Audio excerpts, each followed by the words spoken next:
సంఘ పెద్దలు అని మనం అనుకున్నా, కొంత సమయము వాక్య ధ్యానం కొరకై పెద్దలు అంటే విశ్వాసములో సుదీర్ఘకాలంగా కొనసాగుతున్న వాళ్ళు,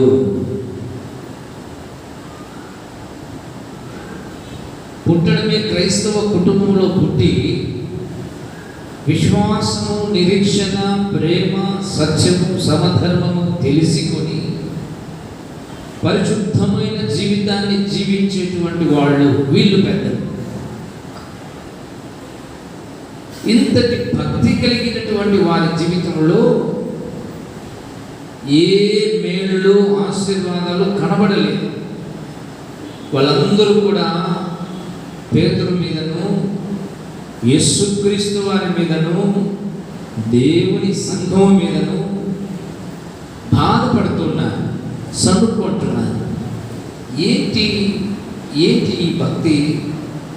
ఎంతకాలమైంది ప్రార్థనలు చేస్తూ, ఎంతకాలమైంది మందిరానికి వస్తూ, ఎంతకాలమైంది మేము దేవుని సన్నిధిలో విశ్వాసులుగా బ్రతకచ్చు, ఎలాంటి మేళ్ళు లేకపోగా శ్రమ, కష్టము, దుఃఖము, బలహీనతలు, అనారోగ్యములు, అప్పుల సమస్యలు, అంధకారము చోటు చేసుకుంటున్నాయి, మా జీవితం ఏంటి అని బలహీనపడిపోతున్న సమయంలో పేతురు భక్తుడు మాట్లాడుతున్నాడు. మీరు ఎప్పుడు కూడా అలా కృంగిపోకండి. దేవుడు తప్పకుండా మీకు సహాయం చేస్తాడండి. దేవుడు తప్పకుండా మీ ఇంటిని కడతాడండి. దేవుడు తప్పకుండా మీ అవసరాలు తీరుస్తాడండి. దేవుడు తప్పకుండా మీ బలహీనతలన్నీ కూడా కొట్టివేసి మీకు ఆరోగ్యమును, క్షేమమును, సమాధానమును, నెమ్మదినిస్తాడండి. అయితే ఒక్క మాట, ఓపిక పట్టండి. ఎట్లాగా అంటే దేవుని సమయం కొరకు మీరు ఓపిక పట్టండి. ఇంగ్లీష్ ట్రాన్స్లేషన్లో అదే చూస్తాం కదా, God shall exalt you in his due time. ఆయన సమయము, ప్రభు సమయము అది వస్తుంది ఒక దినం. ఆ సమయం కొరకు మనం ఎదురు చూడాలి. హల్లెలూయా చెబుదాం, హల్లెలూయా, హల్లెలూయా. ఆ సమయం కొరకు ఎదురు చూడాలి. ఏ సమయము? దేవుని చేత ఆశీర్వదింపబడే సమయం కొరకు. కానీ చాలా కుటుంబాల్లో, సంఘాల్లో, వ్యక్తుల జీవితాల్లో స్వప్రయత్నం చేస్తూ ఉంటారు. దేవుడు ఎప్పుడో ఇస్తాడంటే ఉద్యోగం, అది కాదు, షార్ట్ రోడ్లో పోదాం, కొంచెం లంచం ఎంచుకుందాం, తెలిసిన ద్వారా పోదాం, తొందరగా వచ్చేస్తుంది. కాదండి, దేవుని ఆశీర్వదించేసరికి చాలా సమయం పడుతుంది, మన ప్రయత్నాలు మనం చేద్దాం అన్నవారు లేకపోలేదు. ఆ ఆశీర్వాదాలు చూడటానికి ఆశీర్వాదాలుగానే ఉంటాయి, కానీ అవి ఆశీర్వాదాలు కాదు. ఆ దీవెనలు చూడటానికి దీవెనలాగే ఉంటాయి, కానీ అవి దీవెనలు కావు. దేవుని దీవెనలు వేరు, దేవుని ఆశీర్వాదాలు వేరు, దేవుని యొక్క కృప వేరు. మనకి దేవుడి చేత వరకు ఓపిక ఉండదు. చూడండి, విత్తనం వేసినప్పటి నుండి చూస్తూనే ఉంటుంది, ఎప్పుడు పెరుగుతుందా, ఎప్పుడు చెట్టు అవుతుందా, ఎప్పుడు కాయలు వస్తాయా, ఎప్పుడు పళ్ళు వస్తాయా, ఎప్పుడు ఫలాలు వస్తాయని ఎదురు చూస్తూ ఉంటుంది. పెళ్ళైన సంవత్సరం నుంచి పిల్లలు ఎప్పుడు కలుగుతారా అని ఎదురు చూస్తూ ఉంటారు. ఇది మానవ నైజం. ఆ కాలేజీలో చదువులు అయిపోకమునిపే ఏమనుకుంటూ ఉంటారంటే, మా అబ్బాయికి ఎప్పుడు ఉద్యోగం వస్తుందా, మా అమ్మాయికి ఎప్పుడు ఉద్యోగం వస్తుందా అని ఎదురు చూస్తూ ఉంటాడు. ఇదంతా కూడా ఏంటంటారు? మానవ తొందరపాటు. అది అలవాటైపోయింది మనకి.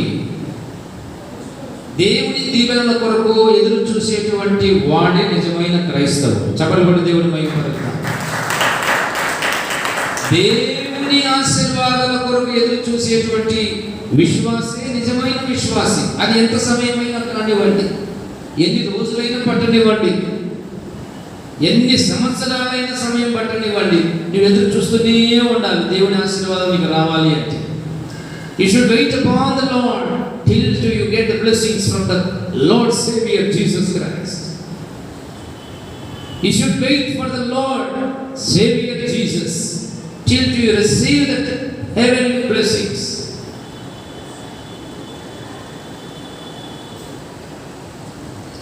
మనకు మన నైజం చెప్తున్నాను, ఆర్టీసీ బస్సు ఎక్కగానే మెట్ల మీద నుంచి లోపలికి పోగానే చాలా తొందరపడతా ఉంటాం. ఎందుకు తొందరపడతాం చెప్పండి? సీటు దొరికితే చాలు, సీటు దొరికింది కూర్చున్నాం. మళ్ళీ తొందర, ఏంటి తొందర, ఎప్పుడు దిగుదామా అని. మన యొక్క మానవ మేధస్సు అలా అయిపోదు. అన్ని తొందరపాటు. We are meditating the word of God. దేవుని యొక్క వాక్యాన్ని ధ్యానం చేస్తున్నాం. 1 పేతురు 5:6 తగిన సమయం ముందు దేవుడు మిమ్మల్ని హెచ్చిస్తాడు, తప్పకుండా హెచ్చిస్తాడు. అందులో సందేహమే లేదు. ప్రతి వారిని దీవిస్తాడు. ఆయన నామమున ప్రార్థన చేయుచున్న ప్రతి భక్తుడిని, భక్తురాలిని, ప్రతి విశ్వాసిని, విశ్వాసురాలిని, ప్రతి వ్యక్తిని, ప్రతి పురుషుడిని, స్త్రీని, ప్రతి పసిబిడ్డని, యవనస్తుని, ప్రతి వృద్ధుడిని, దీనుడిని, దీనురాలిని, అందరినీ ఆశీర్వదిస్తాడు. అయితే ఎంతమంది దేవుని యొక్క ఆశీర్వాదం కొరకు ఎదురు చూస్తున్నారు? దేవుడి చేంత వరకు ఉందామని ఎదురు చూస్తున్నారు? చాలా తక్కువ. పేతురు భక్తుడు సంఘంలో ఉన్న బిడ్డల యొక్క మనస్తత్వం ఎరిగి, సంఘంలో ఎప్పటి నుండో ఆరాధనలో క్రమం తప్పకుండా దేవుడి పాదాల దగ్గర కూర్చొని దేవుడి మాటలు వింటూ అహర్నిశలు సంఘంలో పరిచర్య చేస్తూ, ప్రార్థనలు చేస్తూ, విశ్వాసంతో దేవుడి సంఘంలో ఓ భాగంగా ఉన్నటువంటి బిడ్డలతో దేవుడు చెబుతూ ఉన్నాడు. పేతురు రాసిన పత్రిక పాఠాలు అన్యులకు కాదు, ఇవి విశ్వాసులకు మాత్రమే. ఈ సంగతి మీరు గమనించాలి. పౌలు అందరికీ రాశాడు, కానీ పేతురు రాసిన పత్రిక పాఠాలు మరి స్పష్టంగా మీరు మొదటి గమనించినట్లయితే బితునియ, గలతీయ, కప్పదొకియ ఆ దేశంలో ఎంతంతగా చెదిరిపోయిన విశ్వాసులకు శుభమని చెప్పి రాయగది అంటాడు ప్రారంభంలో. కాబట్టి ఈ మాట ప్రత్యేకించి విశ్వాసులైన వాళ్ళకి, యేసుక్రీస్తు పుణ్యరక్తంతో కడగబడిన వాళ్ళకి, ఆయన నామము ధరించుకున్న వాళ్ళకి, ప్రార్థన పరులము అని చెప్పుకుంటున్న వాళ్ళకి, విశ్వాసులము అని చెప్పుకుంటున్న వాళ్ళకి, విశ్వాసులకు కూడా తొందర ఉంటుందా? ఉంటుంది. ఎందుకంటే మనుషులమే కదా. రక్షింపబడక మునుపు, రక్షింపబడిన తర్వాత మనలో ఏమైనా కొంతైనా మార్పు ఉందా తొందరపడే విషయంలో? అప్పుడు ఎంత తొందర ఉందో ఇప్పుడు కూడా అదే తొందర ఉందంటే, తొందర ఉన్నట్లయితే ఇంకా మనం రక్షింపబడలేదు అని అర్థం చేసుకోవాలి. అంతే కదా. మారు మనసు పొందక మునుపు, మారు మనసు పొందిన తర్వాత దేవుడిచ్చే ఆశీర్వాదాల కొరకు ఎదురు చూడటంలో మనం వేచి ఉండనట్లయితే ఇంకా మనం మారు మనసు పొందలేదని అర్థం. అప్పుడు తెలియదు అన్యులముగా, విగ్రహారాధికులముగా, అవిశ్వాసముగా, అన్య జనాంగముగా ప్రతి విషయంలో తొందరపడుతూ, పరుగులెత్తుతూ, లోకంతో పాటు పోటీ పడుతూ సంపాదించాలి, కూడబెట్టాలి, ఖర్చు చేయాలి, కట్టించాలి, అనుభవించాలనుకున్నాం. ఇప్పుడు మారిపోయింది. ఇప్పుడు కాదు. ఇప్పుడు ఆయన పుణ్య రక్తంతో కడగబడ్డా, దేవుడికి మహిమ కలుగునుగా, ఆయన నామం ధరించుకున్న మన యొక్క ఆలోచనలో మార్పు ఉండాలి. యేసు కొరకు ఎదురు చూచేటువంటి అనుభవం ఎంత గొప్పదో. కావాలని ప్రభు ఆలస్యం చేస్తూ ఉంటాడు చాలాసార్లు. చిన్న ఆశీర్వాదం విషయంలో కూడా కొన్నిసార్లు సంవత్సరాలు పడతాడు. ఎందుకని ఆయన అంత సమయం తీసుకుంటున్నాడు? యెషయా గ్రంథం రండి, పరిశుద్ధ గ్రంథంలో నుండి యెషయా గ్రంథం 30వ అధ్యాయం 18వ వాక్యాన్ని చదవండి. నేను కూడా మీతో పాటు కలిసి చదవాలని ఇష్టపడుతున్నాను. The book of Isaiah chapter 30 verse 18, 18 వచనం అందరూ చదువుదాం. కావున మీ యందు దయ చూపవలనని యెహోవా ఆలస్యం చేయుచున్నాడు, మిమ్మును కరుణింపవలనని ఆయన నిలబడి ఉన్నాడు. యెహోవా న్యాయం తీర్చే దేవుడు, ఆయన నిమిత్తము కనిపెట్టుకున్న వారందరూ ధన్యులు. ఇప్పుడు మీ యందు అనే చోట నా యందు అని చదువుకున్నాం. కావున నా యందు దయ చూపవలనని యెహోవా ఆలస్యము చేయుచున్నాడు, నన్ను కరుణింపవలనని ఆయన నిలబడి ఉన్నాడు. యెహోవా న్యాయం తీర్చు దేవుడు, ఆయన నిమిత్తము కనిపెట్టుకొని నేను ధన్యులను ధన్యురాలను. చబడబట్టి దేవుని మహిమపరుద్దాం, దగ్గరగా దేవుని స్తుతిద్దాం. హల్లెలూయా, హల్లెలూయా. యెహోవా కొరకు కనిపెట్టుకునే వారు ధన్యులు. The people, those who are wait upon the Lord are blessed persons. ధన్యులు అంటే వాళ్ళు దేవుని దృష్టిలో పడ్డారు. ఎందుకు ఆలస్యం చేయించున్నాడు? మీ యందు దయ చూపవలెను, మిమ్మల్ని కరుణించవలనని యెహోవా ఆలస్యం చేస్తున్నాడు. ఉద్యోగం కొరకు 10 ఏళ్ళ నుంచి ప్రార్థన చేస్తున్నాం, మంచి ఉద్యోగం దొరకలేదు. వివాహం కొరకు మంచి సంబంధం దేవుడు పంపించాలని కొడుకు కోసమో కూతురు కోసమో ప్రార్థన చేస్తున్నాం. ఇంతవరకు మంచి సంబంధం ఏది రాలేదు. ఉద్యోగ విషయంలో బాగా మంచి ఇంక్రిమెంటు, ప్రమోషను, ఉన్న చోటికి ట్రాన్స్ఫరు రావాలని ప్రార్థన చేస్తున్నాం. 3 ఏళ్ళైంది, నీకంటే జూనియర్స్కి మంచి పొజిషన్ ఇచ్చారు, ఇంక్రిమెంట్ ఇచ్చారు, కానీ నీ పరిస్థితి అలాగే ఉంది. ఎందుకబ్బా దేవుడు నాకు మేలు చేయటం లేదు? మనలో వచ్చే ప్రశ్న. ఎన్నో సంవత్సరాల నుంచి పొలం పండిస్తున్నాం, ఏ సంవత్సరం చేతిలోనే డబ్బు రాలేదు. ఏదో ఒక నష్టం, వరదొచ్చి కొట్టుకుపోయింది, లేకపోతే తెగులు వచ్చి పాడైపోయింది, ఏదో నష్టం జరుగుతూనే ఉంది. ఎందుకబ్బా దేవుడు నా ప్రార్థన వినటం లేదు? నేను ఖచ్చితంగా దేవుని మందిరానికి వెళ్తున్నాను కదా, ఎందుకని నేను దీవించబడలేకపోతున్నా? మనం ఎందుకు దీవించబడలేకపోతున్నామో, ఎందుకు ఆశీర్వదించబడలేకపోతున్నామో ఇది మనం ధ్యానం చేస్తూ ఉన్నాం. ఒక్కొక్క మాట ఓపికతో వినాలి. వాక్యం వినడమే కాదు, వాక్య ప్రకారంగా జీవించడానికి ప్రయత్నించాలి. హల్లెలూయా. ఈరోజు డేట్ వేసి మీ డైరీలో రాసి పెట్టుకోండి. నెల తిరగక మునిపి మీరు దీవించబడాలి, అది నా ప్రార్థన. అయితే ఈ మాసం అంతటి ఈ 1 నెలలో వాక్యంలో ఏముందో అది తప్పకుండా పాటించాలి.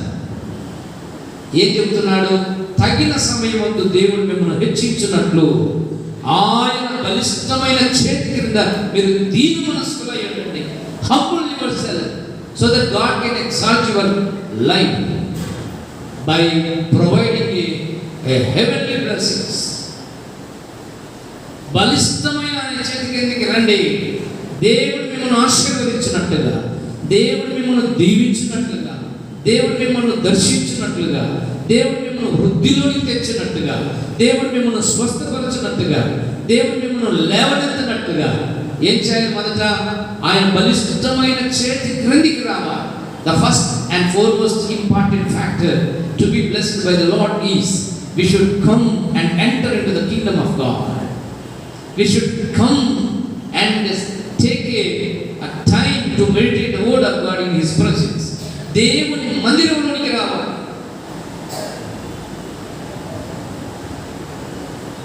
లోకంలో ఉన్నదంతా కూడా ఆశీర్వాదం అనుకుంటున్నారా, దీవెన అనుకుంటున్నారా? పొరపాటు. దేవుడిచ్చే ఆశీర్వాదాలు అవి ఎన్నటికి భక్తుడైన దావీదు 2 సమూయేలు గ్రంథం 7 చివరి మాటల్లో అంటాడు, యెహోవా నా ప్రభువా, నీ ఆశీర్వాదం నుండి నా కుటుంబము నిత్యము ఆశీర్వదింపబడును గాక. నీవు ఆశీర్వదిస్తే ఆ ఆశీర్వాదము ఎన్నటికి నీ ఆశీర్వాదకరంగానే ఉంటుంది. దేవుడు ఆశీర్వదిస్తే ఒక మనిషిని, ఆ మనిషికి ఆశీర్వదింపబడుతూనే ఉంటాడు, మళ్ళీ పడిపోవడం. అది ఆశీర్వాదం అంటే. వ్యాపారంలో లాభాలు వస్తాయి, నష్టాలు వస్తాయి. దేవుడిచ్చే ఆశీర్వాదంలో లాభాలు మాత్రమే ఉంటాయి, నష్టాలు ఉండదు. అప్పుడు మనం తెలుసుకోవాలి ఇది దేవుని దీవెన కాదా. దేవుడిచ్చే ఆరోగ్యంలో పరిపూర్ణమైన ఆరోగ్యం ఉంటుంది. మళ్ళీ నెలకొకసారి, 3 నెలలకు ఒకసారి మళ్ళీ దగ్గు, జలుబు, జ్వరం ఇలాంటివి రావు. ఆయన ఆశీర్వదిస్తే, ఆయన దీవిస్తే, ఆయన తాకితే, ఆయన ముట్టితే అది ఎన్నటికి కూడా ఆ విధంగా ఆశీర్వాదకరంగా ఉంటుంది. కాబట్టి దానికోసం మనం ఏం చేయాలంటే దేవుని యొక్క మందిరంలోనికి రావాలి. నేను చేసే ప్రతి ప్రసంగంలో కూడా మందిరానికి రండి అని 100 సార్లు కాదు 1000 సార్లు చెప్తూనే వస్తూ ఉన్నాను. ఎందుకంటే లోకంలో మనం ఎక్కడెక్కడో ఉండి దీవించబడలేము. దీవెన కావాలి అంటే ఆయన పాదాల దగ్గరికి రావాలి. ఆయన బలిష్టమైన చేతి క్రిందికి మనం రావాలి. తగిన సమయమందు దేవుడు నిన్ను దీవించినట్లుగా, తగిన సమయమందు దేవుడు నిన్ను దర్శించున్నట్లుగా, తగిన సమయమందు నువ్వు ఆయన మందిరంలో కూర్చుంటే ఏదో ఒక సమయాన దేవుడు నీ ప్రార్థన ఆలకిస్తాడు, నీ మొర వింటాడు, నిన్ను చూస్తాడు, నీ కన్నీళ్లు చూస్తాడు. నువ్వు మందిరానికి రాకపోతే ఆయన ఏం చేయలేడు. ప్రతిరోజు రావాలి దేవుని యొక్క సన్నిధికి. ఇంట్లో ఉన్నావా, సోమవారం నుండి శనివారం వరకు ప్రతి వేకువజామున ఆయన పాద సన్నిధికి రావాలి.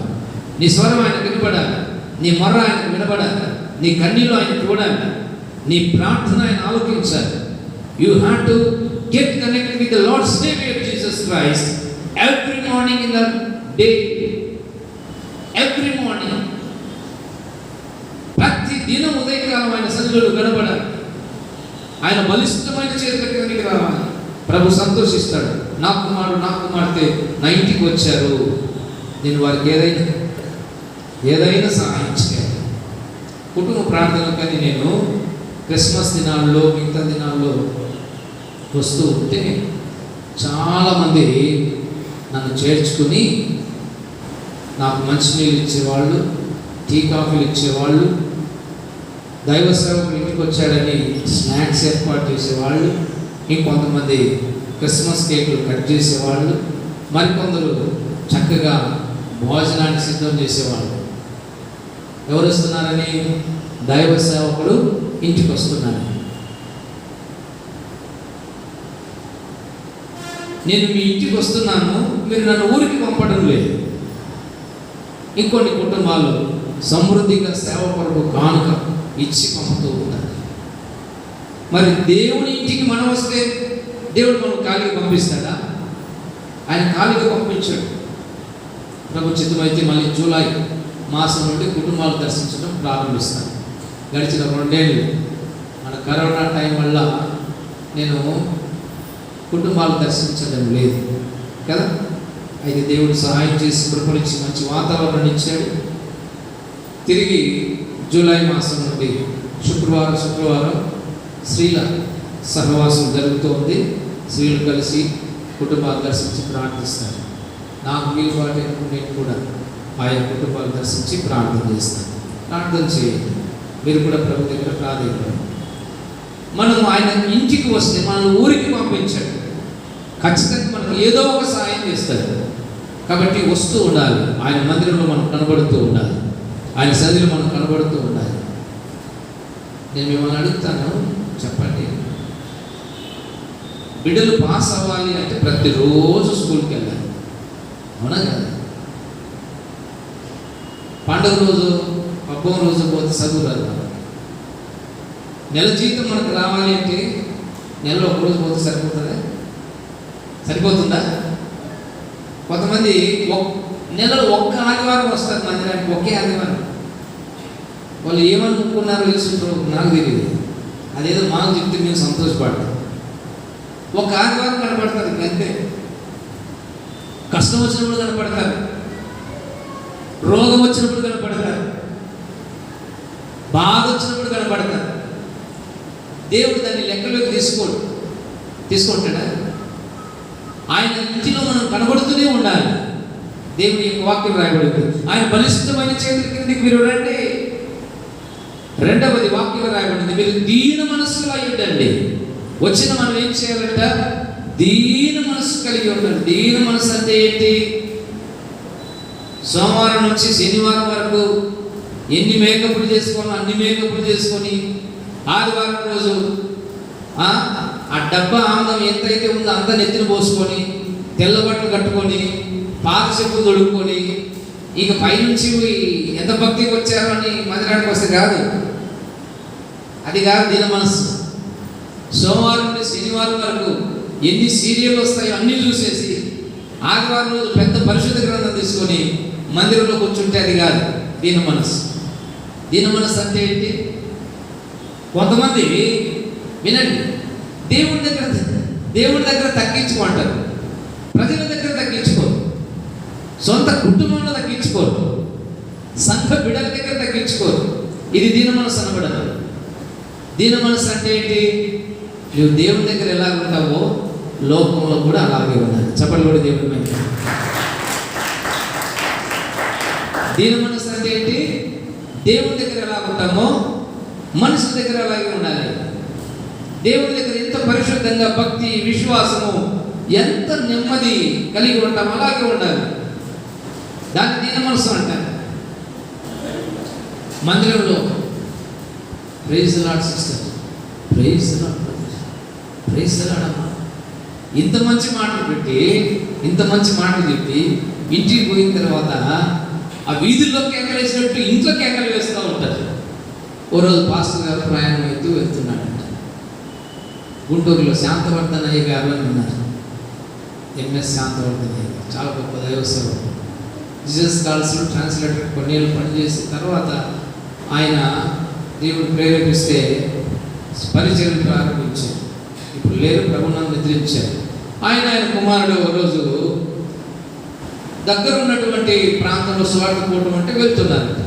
వెళ్తూ ఉంటే మార్గ మధ్యంలో వీళ్ళ కారు చెడిపోయింది, టైర్ పంక్చర్ అయిపోయింది. ఏం దిక్కు దోశ లేదు, ఏం చేయాలో అర్థం కాలేదు. అలా ఇలా చూసారు, అక్కడక్కడ 4 ఇల్లు కనపడుతున్నాయి, ఏదో బోర్డు కనపడింది, ఊరు. కుమారుడు అన్నాడు, డాడీ ఈ ఊళ్ళో మన మందిరానికి వచ్చే ఒక ఆంటీ ఉంది, నీకు తెలుసా అన్నాడంట. ఈ ఊరు ఏదంటే పలానా. అవునరా బాబు, మన మందిరానికి వచ్చే ఒక ఆవిడ ఉంది, అమ్మగారింటికి వెళ్దాం పదా, మనం మెకానిక్ ఫోన్ చేసుకొని కబురు పెట్టి ఆయన వచ్చే లోపల రిపేర్ అవుతుందో లేదో తెలియదు, కొంచెం నీళ్ళు తాగుదామని చెప్పేసి వెళ్ళారు. వెళ్తే ఆ ఇల్లు కాదని చూశారు. ఖచ్చితంగా ఆ ఇల్లు తలుపు వేయబడింది. లోపల భయంకరమైన సౌండ్ పెట్టి మంచి టీవీ సీరియల్ చూస్తూ ఉంది అమ్మగారు. అమ్మ పేరు సమాధానమ్మ. ఏ పేరు? పేరు వింటా అంటే ఎంత బాగుంది కదా. నేను మా ఊళ్ళో పేరు విన్నాను, సంతోషమ్మ. ఆమె నిజంగా ఎంత సంతోషంగా ఉంటుందో అనుకోండి, మనం ఎప్పుడు ఏడుస్తూనే ఉంటుంది. ఈ సమాధానం ఇంటికి పాస్టర్ గారు కొడుకు వచ్చారు. తలుపు తట్టేది, హలో సమాధానమ్మా అంటే అని కొడుకు తట్టాడు. ఎందుకంటే పాస్టర్ గారు అలా కొంచెం దూరం నిలబడ్డాడు. అంటే ఆమె ఈ లోకంలో ఉంటే కదా, ఆమె వేరే లోకంలో ఉంది. నిన్నే ఆదివారం అయిపోయింది భక్తి, ఈరోజు సోమవారం ఇంకొకటి మొదలయ్యేది. ఏదో కాసేపటికి వినపడుతుంది స్వరం అని చెప్పేసి, ఎవరు వచ్చిందే, ఇప్పుడు తెచ్చారేమి, మాటకి గట్టి మాట్లాడుతుందంట. ఓ టైం లేదు, పాడు లేదు అని. ఆమెకి ఎవరు లాగా పడిందంటే ఎవరు అడుక్కునే వాళ్ళు వచ్చారేమో అనుకోదు. కాసేపటికి కోలుకుంది. ఆ బయట నుంచి వచ్చే వాయిస్ ఎవరితో విన్న వాయిస్ లాగే ఉంది. ఇప్పుడు పాస్టర్ గారు పిలుస్తున్నారు, సమాధానం. ఆయన వాయిస్ బాగా చాలా బోల్డ్గా ఉంటుంది. పాస్టర్ గారు చాలా దిట్టంగా ఉంటాడు. మన మినిస్ట్రీ కూడా చాలాసార్లు వచ్చారు. చాలా మంచి వ్యక్తి, బాగా గట్టిగా ఉంటాడు. గట్టిగా నేను పిలిచాడు, సమాధానమా, నేను అయ్యగారిని అంటే తొందరలో వాయిస్ గుర్తుపట్టేసింది. టీవీ మోగుతూనే ఉంది, తలుపు తెలిసింది. చూస్తే సమాధానమా అలా నిశ్చేస్తున్నాను నిలబడిపోయి. మేము వేరే ఇల్లు అనుకున్నా, మేము ఆంటీ ఏదో పెద్దగా సౌండ్ వస్తుంది. ఈ పక్కన ఉన్న కుమారుడు అప్పటికి 14-16 ఏళ్ళు ఉంటాయంట.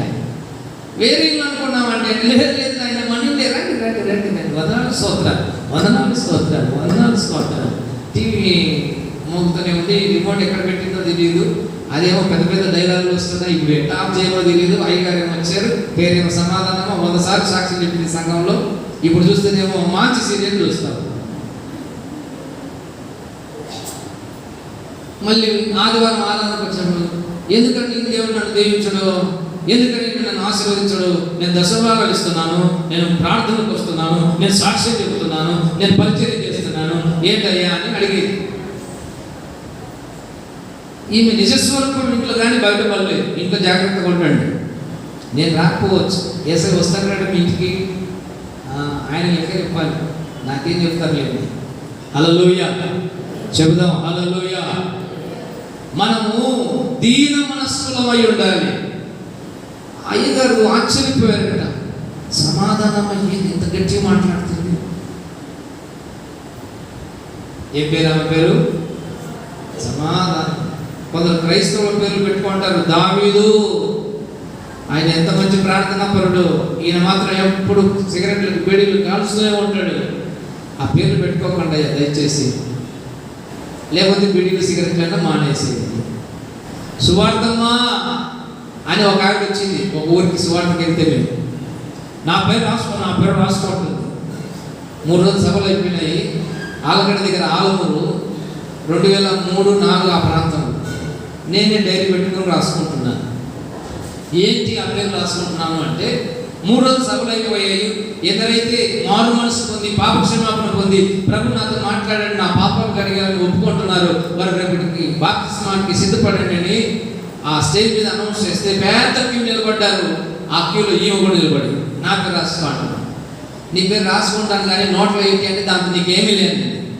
ఏముందంటే నోటి నిండా ఆకు ఒక్క, ఈ జొల్లు గారిపోతా ఉంది ఎర్రగా. నా దగ్గర ఉన్న ఒక పాస్టరు వదిలేకపోతే అది ఫస్ట్ నోట్లో ఉమ్మించి రాకపోతే ఆ ఉమ్మించేసి ఇప్పుడు రాసుకుంటుంది. పేరేమో ముందే పెట్టుకొని సువార్తమని, మారు మనసు లేదు, రక్షణ లేదు, బాప్తిస్మం లేదు, రాసుకోమంటుంది. నేను చెప్పాను, అమ్మా మారు మనసు పాపక్షమాపణ పొందకుండా బాప్తిస్మం తీసుకోరాదు. అట్లయితే వీళ్ళందరూ మంచోళ్ళేనా? క్యూలో ఉన్న వాళ్ళందరూ మంచోళ్ళేనా? ప్రభు నిన్నడుగుతున్నాడు, నీవు దీన మనసు కలిగి ఉన్నావా? నీవు తగ్గించుకునే స్వభావం కలిగి ఉన్నావా? అయితే దేవుడు నిన్ను హెచ్చిస్తాడు. దేవుడు నిన్ను ఆశీర్వదించాలంటే నువ్వు తగ్గించుకోవాల్సింది. ఇంకా వేరే వేరే వేరే షార్ట్ కట్ ఏమీ లేదు. If you want to be blessed by the lord, just you have to humble your self. If you want to receive the heavenly blessings from the Almighty God, you should humble yourself. నీవు ఆయన చేత దీవించబడాలి, తగ్గించుకొని తీరాల్సిందే. ఎంత తగ్గించుకోవాలి? యేసుక్రీస్తు ఎంత తగ్గించుకున్నాడో అంత తగ్గించుకోవాలి. యేసుక్రీస్తు ఎంతగా తిడుతున్నా కొడుతున్నా పడిపోయడం అంతగా నిన్ను నీవు తగ్గించుకోవాలి. ఉమ్మ వేసే వాళ్ళకు ముఖాన్ని పెట్టాడు, కొట్టే వాళ్ళకు వీపును అప్పగించాడు. ఆయన మారు మాట్లాడలేదు, తగ్గించుకున్నాడు. అందుకే దేవదూతల కంటే, పరలోకములో గణుల కంటే, పెద్దవాళ్ళ కంటే, అందరికంటే ఆయన హెచ్చింపబడ్డాడు. అన్ని నామములో కంటే పైనామము ఆయనకు ఇవ్వబడింది. ఫిలిప్పీలకు రాసిన అపోస్తలుడైన పౌలు 2:6-7-8 రాయబడి ఉంది. ఆయన శ్రేష్టమైన నామమును పొందాడు. నీవు దీవించబడాలనుకుంటున్నావా? My beloved brother and sister, if you want to be blessed, you should humble yourselves. First thing, have to come to the presence of the Lord. Secondly, have to humble yourself. మొదట మందిరానికి రావాలి. రెండవది తగ్గించుకోవాలి. అప్పుడు ఆయన వెంటనే నిన్ను ఆశీర్వదించాడు. చూస్తూ ఉంటాడు, నా బిడ్డలో ఎంత మార్పు వచ్చింది. 10%, 20%, 30%, 40% మార్పు వచ్చింది. ఇంకా మార్పు రావాలి, ఇంకా చూపుల్లో మార్పు రావాలి, ఇంకా నడకలో మార్పు రావాలి, ఇంకా క్రియల్లో మార్పు రావాలి, ఇంకా వస్త్రధారణలో మార్పు రావాలి, ఇంకా అన్ని విషయాల్లో మార్పు రావాలి. దేవుని ఆశీర్వాదాలు ఎప్పుడు వస్తాయంటే 100% ట్రాన్స్ఫర్మేషన్ నీవు జరిగినప్పుడే, 100% నీవు రూపాంతరం చెందినప్పుడే, అప్పుడే ఆయన ఆశీర్వాదాలు మీదకి వస్తాయి. అంతవరకు రావు. లోకంలో సంపాదించాలంటే మోసం చేస్తే సంపాదించవచ్చు. దేవుని దగ్గర సంపాదించాలంటే నువ్వు ఎవరిని మోసం చేసినా నువ్వు సంపాదించలేవు. దేవుని దగ్గర మోసం చేయాలనుకుంటే నువ్వు మోసపోతావు.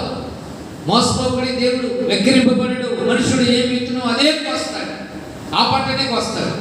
వాక్యం వింటున్న ప్రియ దైవజనాంగం, దేవుని బిడ్డలారా, ఈ ఉదయకాలం తగిన సమయము అంటే దేవుని సమయము, మనము దీవించబడే సమయం, మన సమయం కాదు. ఉదాహరణకు చెబుతాను. మీ సమయంలో మీరు విత్తనం వేస్తారు. మీరు అనుకున్నప్పుడు మొలుస్తుందా? మీరు అనుకున్న రోజు పంట వస్తుందా? ఎప్పుడు వస్తుంది చెప్పరే? మీరు మీ పిల్లలకు పెళ్లి చేస్తారు. ముహూర్తాలు బలాలు చూసి అదో ఇదో చేసి మీరు అనుకున్న గడియల్లో వారికి వివాహం చేస్తారు, అది మీ సమయం. మరి పిల్లలు ఎప్పుడు కలిగేది? అది దేవుడి సమయం. 2 ఏళ్ళు అవ్వచ్చు, 3 ఏళ్ళు అవ్వచ్చు, 30 ఏళ్ళు అవ్వచ్చు, ఉన్నారు. దేవుడిచ్చే ఆశీర్వాదాలన్నీ ఆయన సమయంలో ఇస్తాడు, మీ సమయంలో కాదు, నా సమయంలో కాదు. మీరు ఎంత తొందరపడినా ఆయన సమయం వరకు వేచి ఉండకపోతే అవి వచ్చే ఆశీర్వాదాలన్నీ దేవుడిచ్చేవి కాదు.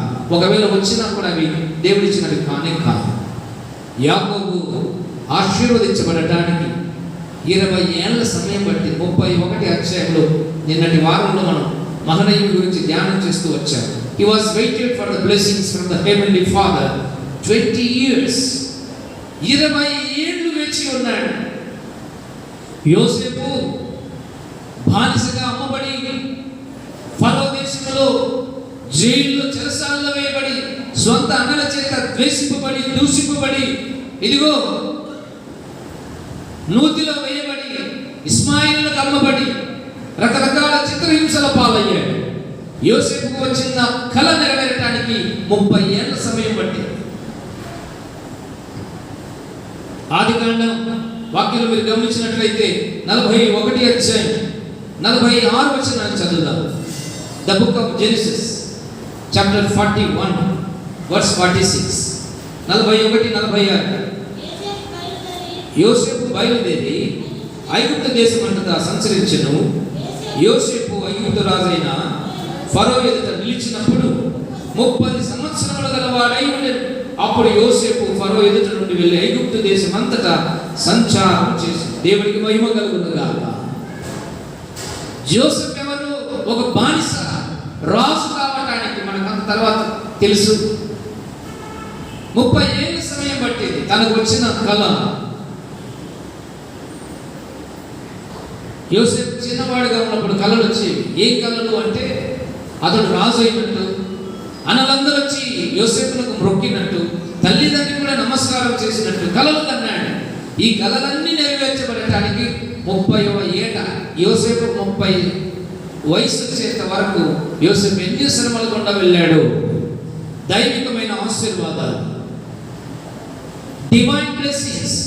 If you are expecting from the Lord Jesus Christ Almighty God, you have to wait for a longer period of time. నీవు ఆయన కొరకు ఎదురు చూస్తూనే ఉండాలి.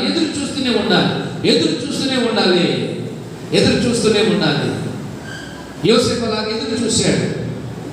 ఈ తగిన సమయం అనగా దేవుని సమయం వచ్చేంత వరకు యోసేపు ఎంత ఓర్చుకున్నాడు.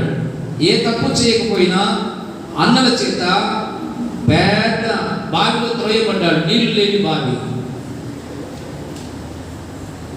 అక్కడి నుండి బయటకు తీసి వేయబడి చనిపోయినట్టుగా యోసేపును చిత్రీకరించి యోసేపును అన్నలు కొట్టి అతని షర్టు నిలువుటకి అందమైన రంగుల చొక్కా, దాన్ని మేకను చంపి మేక రక్తములో పులిమి తండ్రి అయిన యాకోబునకు నీ కుమారుడు అమితంగా ప్రేమించే కుమారుడు ముద్దుల కుమారుడు యోసేపు చనిపోయాడు.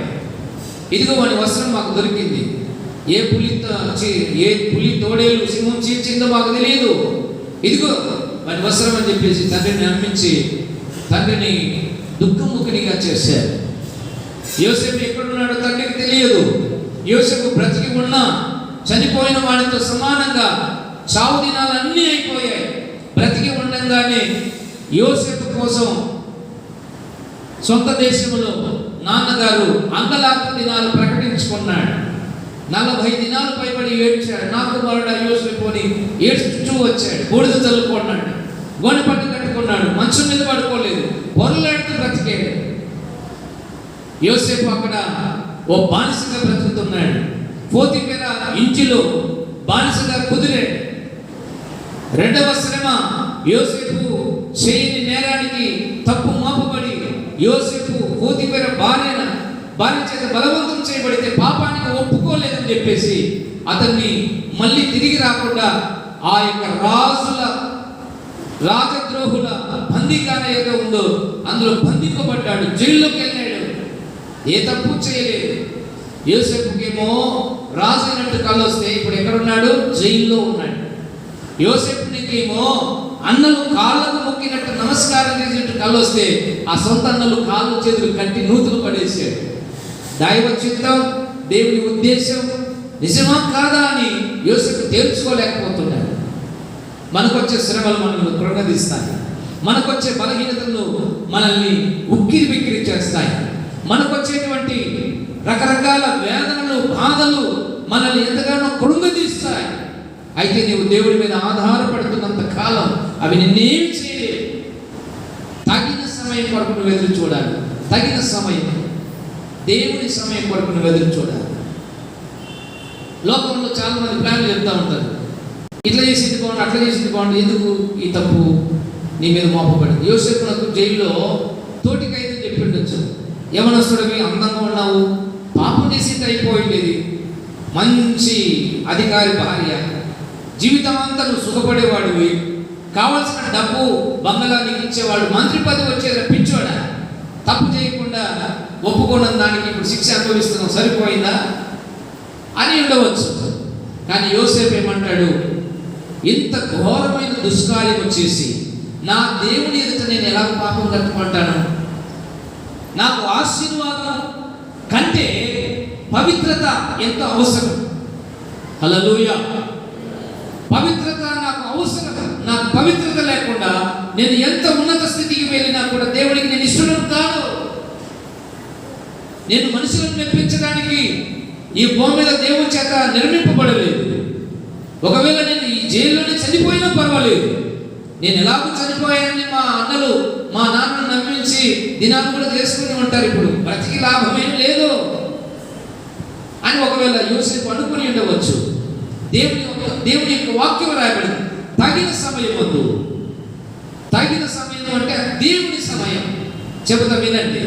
ఒకరోజు యోసేపు జైల్లో పడుకున్నాడు, ఖైదీల మధ్య. అటువైపు ఒక ఖైదీ, ఇటువైపు ఒక ఖైదీ నిద్రపోతూ ఉన్నారు. ఆ ఇద్దరు ఖైదీలకు కలలు వచ్చాయి.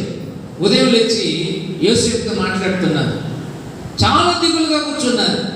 ఏంట్రా బాబు, ఎందుకు అలా ఉన్నారని యోసేపు అంటే, ఏం లేదండి మేమిద్దరం ఎవరో తెలుసా అన్న. ఎవరు చెప్పండి అంటే, రాజు ఆస్థానంలో ఉద్యోగం చేసే ఉద్యోగస్తులము, వాడేమో గిన్నెతో రాజుగారికి ద్రాక్షరసం అందిస్తాడు, నేనేమో రాజుగారికి భోజనం పెడతాను.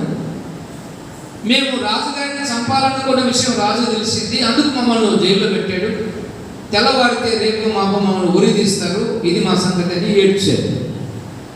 ఏ కళ వచ్చింది అంటే, రాత్రి ఘోరమైన కళ వచ్చేసింది. ఇది అని చెప్పారు వాళ్ళు కళ. యోసేపు కళను, ఆ కళ యొక్క భావాన్ని చెప్పి, భక్ష్యకారుని యొక్క తల నరికి చంపబడటము దేవుడు తెలియపరిస్తే చెప్పాడు. పానదాయకుడు అంటే ద్రాక్షరసం అందించే వాడిని తిరిగి రాజు స్థానంలో రాజు తిరిగి ఉద్యోగంలో పెట్టుకోవడం చూశాడు. ఇది యోసేపు చూశాడు. వీళ్ళకి కళలు వస్తే యోసేపునికి ఏం సంబంధం? ఇదే దీన్ని ఏమంటారు, తగిన సమయం. దేవుడిని ఆశీర్వదించాలంటే ఎవరికో శ్రమ తీసుకొచ్చి వాళ్ళని ఎదురు తీసుకొస్తాడు. ఎవరికో బాధ కలగజేసి ఆ బాధలో నేను దేవుని దగ్గరికి వారిని తీసుకొచ్చి వాళ్ళ ద్వారా నేను దీవించడం మొదలు పెడతాడు. దేవుని ఆశీర్వాదాలు విచిత్రంగా ఉంటాయి. అయితే తెల్లవారింది, భక్ష్యకారుడు అంటే గోలను పెట్టేవాడిని చంపివేశారు. యోసేపు కళ భావానుసారంగా నెరవేరింది. ద్రాక్షరసం అందించేవాడు తిరిగి ఉద్యోగంలోకి వెళ్ళాడు. దేవునికి మహిమ కలుగును గాక.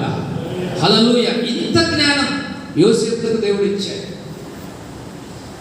ఈ పానదాయకుడు అంటే ద్రాక్షరసం అందించేవాడికి యోసేపు జైల్లో ఉన్నప్పుడు చెప్పాడు, మంచి దినం ఒక రోజు వస్తుంది, దయచేసి రాజు దగ్గర నా విషయం చెప్పు, నేను కూడా ఈ జైలు నుంచి బయటపడాలి, నేను ఈ దేశం వాడు కాదు, నేను హెబ్రీయుడు, అనవసరంగా నా అన్నలు చేయని నేరానికి నన్ను ఈ దేశానికి అమ్మేస్తే, మరీ అనవసరంగా పోతిఫెర భార్య తప్పు చేయని దానికి కూడా నా మీద శిక్ష విధించి జైల్లో పెట్టారు, నన్ను చంపకూడనట్టు నాకు మేలు చేయము, రాజుగారికి నా గురించి సిఫారసు చేయి, రికమెండేషన్ చేయని చెప్పాడు.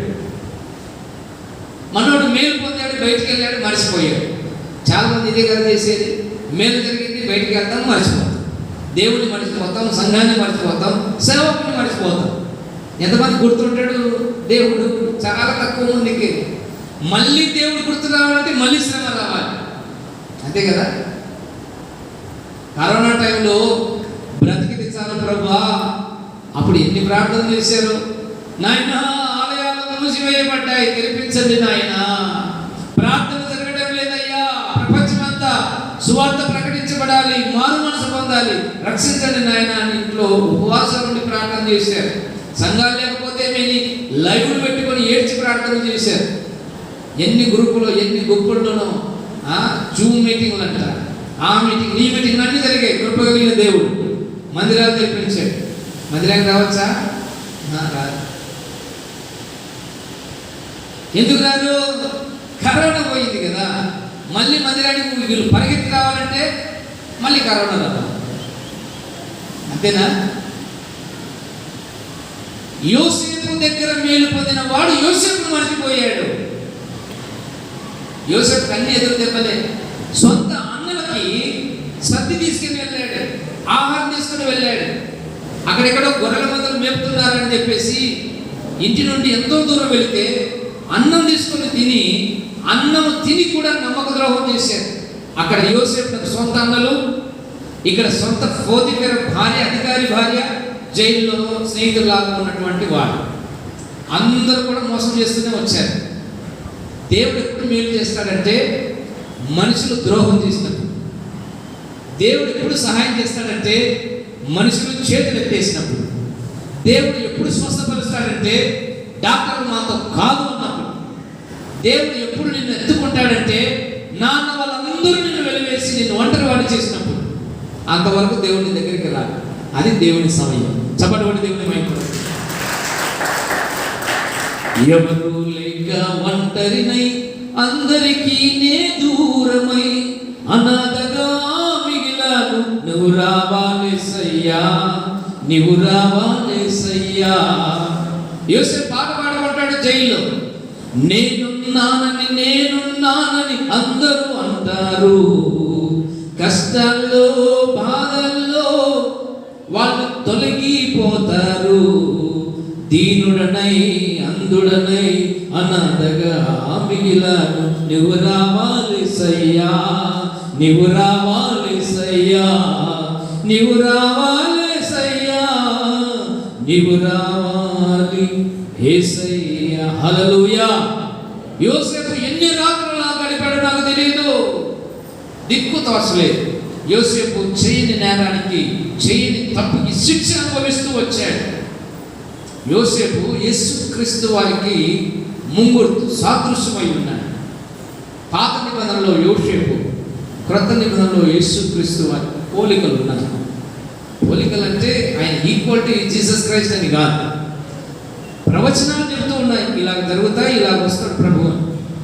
వాక్యం ఇచ్చిన ప్రియ దైవ జనాంగం, దేవుని బిడ్డల, యోసేపు ఒక దినం రానే వచ్చింది. ఇప్పుడు యోసేపును బయటకు తీసుకురావాలి అంటే దేవుడు ఏం చేయాలి? ఆ పానదాయకుడు అంటే ద్రాక్షారసం అందించే వాడికి గుర్తు చేయాలి. వాడేమో మేలు పొంది మరిచిపోయాడు. బాగా తింటూ ఉన్నాడు, తాగుతూ ఉన్నాడు, రాజు దగ్గర మాటలు చెప్పుకుంటూ కబుర్లు చెప్పుకుంటున్నాడు. యోసేపును మర్చిపోయాడు. ఒక దినం రాజుగారికి దేవుడు కళ తెలియజేసింది. కళ వచ్చేసింది రాజుగారికి. ఏంటి ఆ కళ అంటే, ఒక నది బాగా పారుతూ ఉంది. నదిలో నుండి 14 ఆవులు బయటకు వచ్చాయి. ఎన్ని ఆవులు? 14 ఆవులు. 14 ఆవుల్లో 7 బలమైనవి, తర్వాత 7 బక్క చిక్కినవి. మొదట బక్క చిక్కినవి వచ్చాయి. బయటకు వచ్చి అక్కడ ఉన్నటువంటి జమ్ములో ఏదో తింటూ మేస్తూ ఉన్నాయి. తర్వాత రాజుగారి కళలో బలమైన ఆవులు 7 బయటకు వచ్చాయి, బాగా పుష్టిగా ఉన్నాయి. రాజుగారికి నిద్ర అంతా పోయింది, మతిపోయింది, లేచి కూర్చున్నాడు. కొన్ని కళలు మనం నిద్ర చెడగొడతాయి, ఇంకా నిద్ర రాదు. ఆ 2కో 3కో 4కో కళ వస్తే నిద్ర పట్టదు.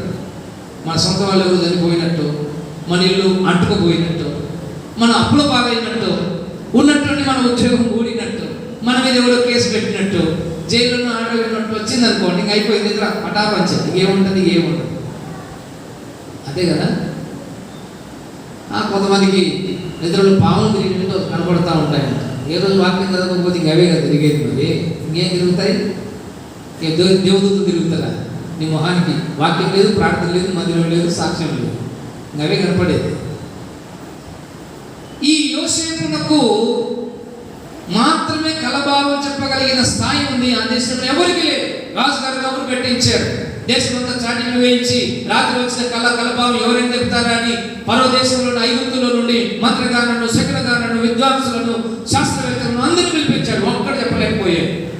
ఈ కళ దీని భావం ఏంటో చెప్పు అంటే ఎవరు చెప్పలేకపోతున్నారు. అప్పుడు పానదాయకుడు ద్రాక్షరసం రోజు అందించేవాడు రాజుగారికి. రాజులో నీళ్లు తాగరు, ఎక్కువ తాగుడుబోతులు వాళ్ళు. తిన్నా ద్రాక్షరసం మీద తాగుతారు, కూర్చున్నా అదే తాగుతారు. కప్పు అందిస్తూ, గిన్నె అందిస్తూ ఈ పానదాయకుడు జైల్లో నుంచి బయటకు వచ్చిన వాడు. అయ్యా రాజుగారు, ఒక మాట అని సంగతి మర్చిపోయాను, ఏం చెప్పురా అన్నాడు. ఏం లేదండి, మీ కళకు సరైన భావం చెప్పాలి అంటే, అర్థం చెప్పాలంటే మీకు వచ్చిన కళకి ఈ దేశంలో ఇంకెవరు లేరు. ఒక వ్యక్తి ఉన్నాడు. అతడు దేవుని ఆత్మ కలిగిన వాడు, పరిశుద్ధమైనటువంటి వ్యక్తి, సొంత అన్నుల చేత వేరే దేశం నుండి ఈ దేశానికి బానిసగా అమ్మబడిన వాడు, చేతి నేరానికి జైల్లో శిక్ష పొందుతున్నవాడు. ఎవర్రా బాబు, ఎవరతను? అతను ఎవరండి? హెబ్రీయుడు, యోసేపు, ఎవరొస్తాడు? అక్కడ పిలిపించండి.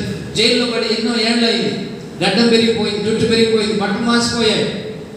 జైల్లో వేసిన వాళ్ళకి అన్నులైతే ఆ దేశంలో ఒక కట్టడం ఉంది. చిన్న కోసి పెట్టి బట్టలన్నీ తీసేసి దిగంబరిగా జైల్లో పెట్టేస్తారు. వాళ్ళకి కనీసం స్నానపానాలు ఉండవు. ఇలా పెద్ద గడ్డం పెరిగి యవనస్తులు బయటకు వచ్చారు. వాక్యం రాబడిన తర్వాత చదువుకోండి. అతనికి క్షౌరం చేయించారు, స్నానపానాలు చేయించారు, మంచి వస్త్రాలు కట్టారు, రాజు దగ్గరికి తీసుకొచ్చారు. రాజుగారు అడుగుతున్నాను, నీవేనా యోసేపు? అవునయ్యా, నేను హెబ్రీయుడు. మరి ఎందుకు జైల్లో ఉన్నావు బాబు అని అడిగాడు. అది సరిగా మీకు వచ్చిన కళ ఏదో చెప్తాను. ఇదిగో నాకు వచ్చిన కళ ఇది. ఆ పక్క చిక్కిన ఆవులేంటి, ఈ బలమైన ఆవులేంటంటే మోకాళ్ళ మీద ఉండి దేవుని ప్రార్థన చేస్తున్నాడు. ప్రియ ప్రభువా, నీవు గొప్పవాడు, నీ సర్వశక్తి గల దేవుడు. కళలను, కళభావములను బయలుపరచుటకు నీవు మాత్రమే అనంత జ్ఞాని. ఆ జ్ఞానం నాకు దయచేసి ప్రార్థన చేసి రాజుగారితో చెప్తున్నాడు. రాజా, నీకు వచ్చిన కళలో మొదట బయటకు వచ్చిన ఆ పక్క చిక్కిన 7 ఆవులు భయంకరమైన 7 కరువు సంవత్సరాలు. ఈ దేశం, నీ దేశం కరువు బట్టి ఎండిపోతాం. వర్షాలు ఉండవు, నీళ్లు ఉండవు, ప్రజలకు దాహం ఉండదు, ఆవులు, పశువులు పక్క చిక్కిపోతాయి, పంటలు ఉండవు. ఈ జీవితం అంతా ఇలా ఉంటుంది. ఆ కళలో మొదట ఆ పక్క చిక్కిన ఆవులు వెన్నులు, ఆ పీల దంట్లు తింటూ ఉన్నాయి. బలమైన ఆవులు బాగా పుష్టిగా ఉన్న దంట్లు తింటూ ఉన్నాయి. ఈ 7 బయటికి వచ్చిన తర్వాత, అంటే ఈ 7 సంవత్సరాలు అయిపోయిన తర్వాత మళ్ళీ 7 సంవత్సరాలు వస్తాయి. ఆ 7 సంవత్సరాలు ఏంటి? బలమైన సంవత్సరాలు కదా. బలమైన సంవత్సరాలు అంటే బాగా పుష్టిగా పంటలు పండే సంవత్సరాలు, బాగా బలమైన సంవత్సరాలు. ఆ పంటలు ఎలా పండుతాయంటే ఒక్కొక్క సంవత్సరము 7 సంవత్సరాల పంట పడుతుంది. కాబట్టి ఆ మొదటి బలమైన ఆవులు, తర్వాత పక్క చిక్కిన ఆవులు అని వాక్యంలో ఉంది.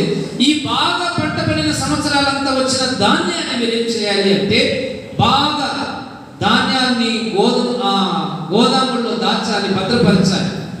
తర్వాత వచ్చేటువంటి కరువు సంవత్సరాలు ఉన్నాయి. ఆ కరువు సంవత్సరాలకు ఈ ధాన్యాన్ని ప్రజలకు మీరు దానం చేయాలి అని దేవుడు చెప్పాడు. ఈ కలభావం చెప్పాడు. రాజుగారికి ఆశ్చర్యమైపోయి చెంపులు పట్టాయి.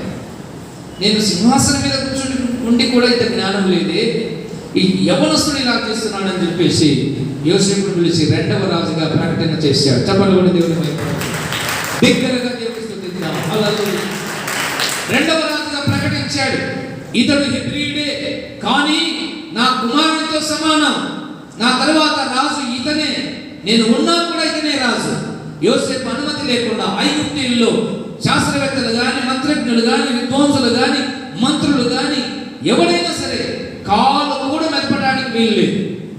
ఇంతటి జ్ఞానము, దైవాత్మ కలిగిన మనుషుని నేను ఎక్కడ చూడలేదని రాజుగారు యోసేపునకు పట్టాభిషేకం చేశారు. ఇది ఎప్పుడు జరిగింది? యోసేపునకు 30వ సంవత్సరం. యోసేపు ఆశీర్వాదాల కోసం షార్ట్ కట్ మార్గాల్లో పోలేదు. కొంతమంది క్రైస్తవులు ఈ దినాల్లో షార్ట్ కట్ మార్గాల్లో పోతున్నారు. హిమ్ మినిస్ట్రీ అని అంతకుముందుకు ఒకసారి 1000 ఇస్తే 5000 ఇస్తాం, 5000 ఇస్తే 25,000 ఇస్తాం, 10,000 ఇస్తే 50,000 ఇస్తామని ప్రతి మినిస్ట్రీకి వచ్చారు ఒక 4 దైవ సేవకులు. పేర్లు ఊర్లు ఎందుకు లేదు. క్రైస్తవులు అందరూ అందులో డబ్బులు పెట్టారు. ఈ సంఘం ఆ సంఘం అని లేదు. ఎవడైనా ఇస్తాడు అంత వడ్డీ? 1000కి 5,000. ఆరాధనకు వస్తే కానుక ఎంత వేస్తాం మనము? నేను చెప్పకూడదు కానీ సమయం వచ్చింది కాబట్టి చెప్పాలి. ఆరాధన అయిపోయిన తర్వాత సంఘం మధ్యలో బాక్స్ ఓపెన్ చేయించి కౌంట్ చేస్తాను. ఈరోజు సంఘ పెద్దలు కూర్చోబెట్టి మీరు ఆ కానుక చూసి నాకు చెప్పాలి సంఘం ఎంత దీవించబడింది. హల్లెలూయా. నేను ఎప్పుడో చిన్నగా ఉన్నప్పుడు గుర్తొచ్చినప్పుడు మా అమ్మ 5-10 కానుక ఇస్తే వేసేవాడు, నాకు గుర్తుంది. ఇంకా ఈ రోజు కూడా అదే కానుకలు వేస్తున్నారు సంఘంలో. పెరిగిది, పెద్దది, పెళ్ళిళ్ళు చేసుకుంటారు, పిల్లలు వచ్చింది, ఉద్యోగం వచ్చింది, వ్యాపారం చేసి ఆదాయం వస్తున్నాయి, కానీ దేవుడికి ఇచ్చేది మాత్రం అంతే. ఈ మినిస్ట్రీలో దాదాపు భారతదేశం నుంచి 7,000 కోట్లు తరలిపోయాయి. 7,000 కోట్లు. వాళ్ళు లేదు, డబ్బులు అన్ని వసూలు చేసుకున్నారు. ఫస్ట్ నమ్మకం రానికి 1000 ఇస్తే 5,000 ఇచ్చారు, 5,000 ఇస్తే 25,000 ఇచ్చారు.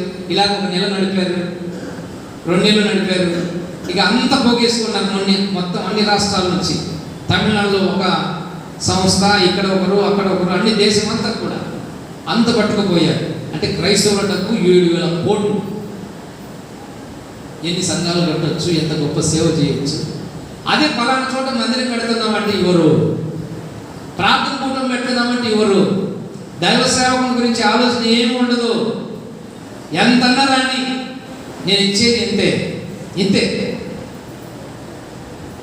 దీవించబడాలి, మనం ఆశీర్వదించబడాలి. యోసేపు నీతిగా నడుచుకోవడం ద్వారా, తన హృదయంలో దేవునికి చోటు ఇవ్వడం ద్వారా ఆశీర్వదించబడుతూ వచ్చాడు. యాకోబు తనకు కలిగిన యావత్తులో దేవునికి 10వ భాగాన్ని ఇవ్వటం ద్వారా వాక్యం రాయబడింది, ప్రియ ప్రభువా నీవు నాకు ఇచ్చిన ప్రతి దానిలో 10వ భాగం నేను చెల్లిస్తానని మాట ఇచ్చాడు దేవుని దగ్గర. ఆ మాట నెరవేరుస్తూ వచ్చాడు. That is what God has blessed him.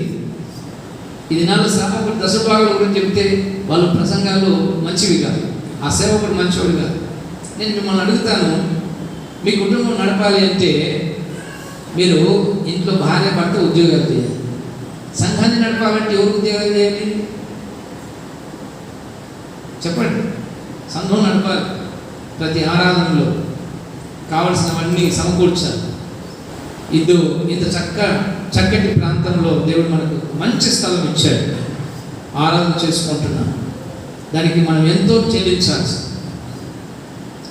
ఈ మధ్య నాకు ఈ రెంట్లు కట్టే ఆలోచనలు ఎక్కువైపోయాయి. ఎందుకు అంటారా? విశ్వాసులు ఎవరి పట్టడం లేదు. సంఘం కానీ, సంఘ సేవకుడు కానీ, సంఘ సేవకుని అవసరతలు కానీ, సంఘ సేవకుడికి సన్యాసం కాదు, సంసారే. చెప్తున్నాను, ఇంకా నాకు భార్య ఉంది, అది అక్కడ కూర్చోండి, నా పిల్లలు ఉన్నారు, ఇక్కడ పెద్దోడు ఉన్నాడు, వాడు చిన్నాడు, అక్కడ వెనుక ఉంటాడు. I have 2 sons. మళ్ళీ ఎలా జరుగుతుంది అంటారు? ఏం చెప్పరు? నేను ఏ రోజు మిమ్మల్ని ఫోర్స్ చేయలేదు. చెప్పానా? నా అక్కర్లు ఇవి అని చెప్పానా? చెప్పలేదు. నేను దేవుడిని మాత్రం చెప్పుకుంటాను. అయితే బాధ్యత తీసుకోవాలి మనం. యోసేపు ఏం చేస్తున్నాడు? దేవుడి దగ్గర షార్ట్ కట్ మార్గాలు ఏవి వెతుక్కోలేదు.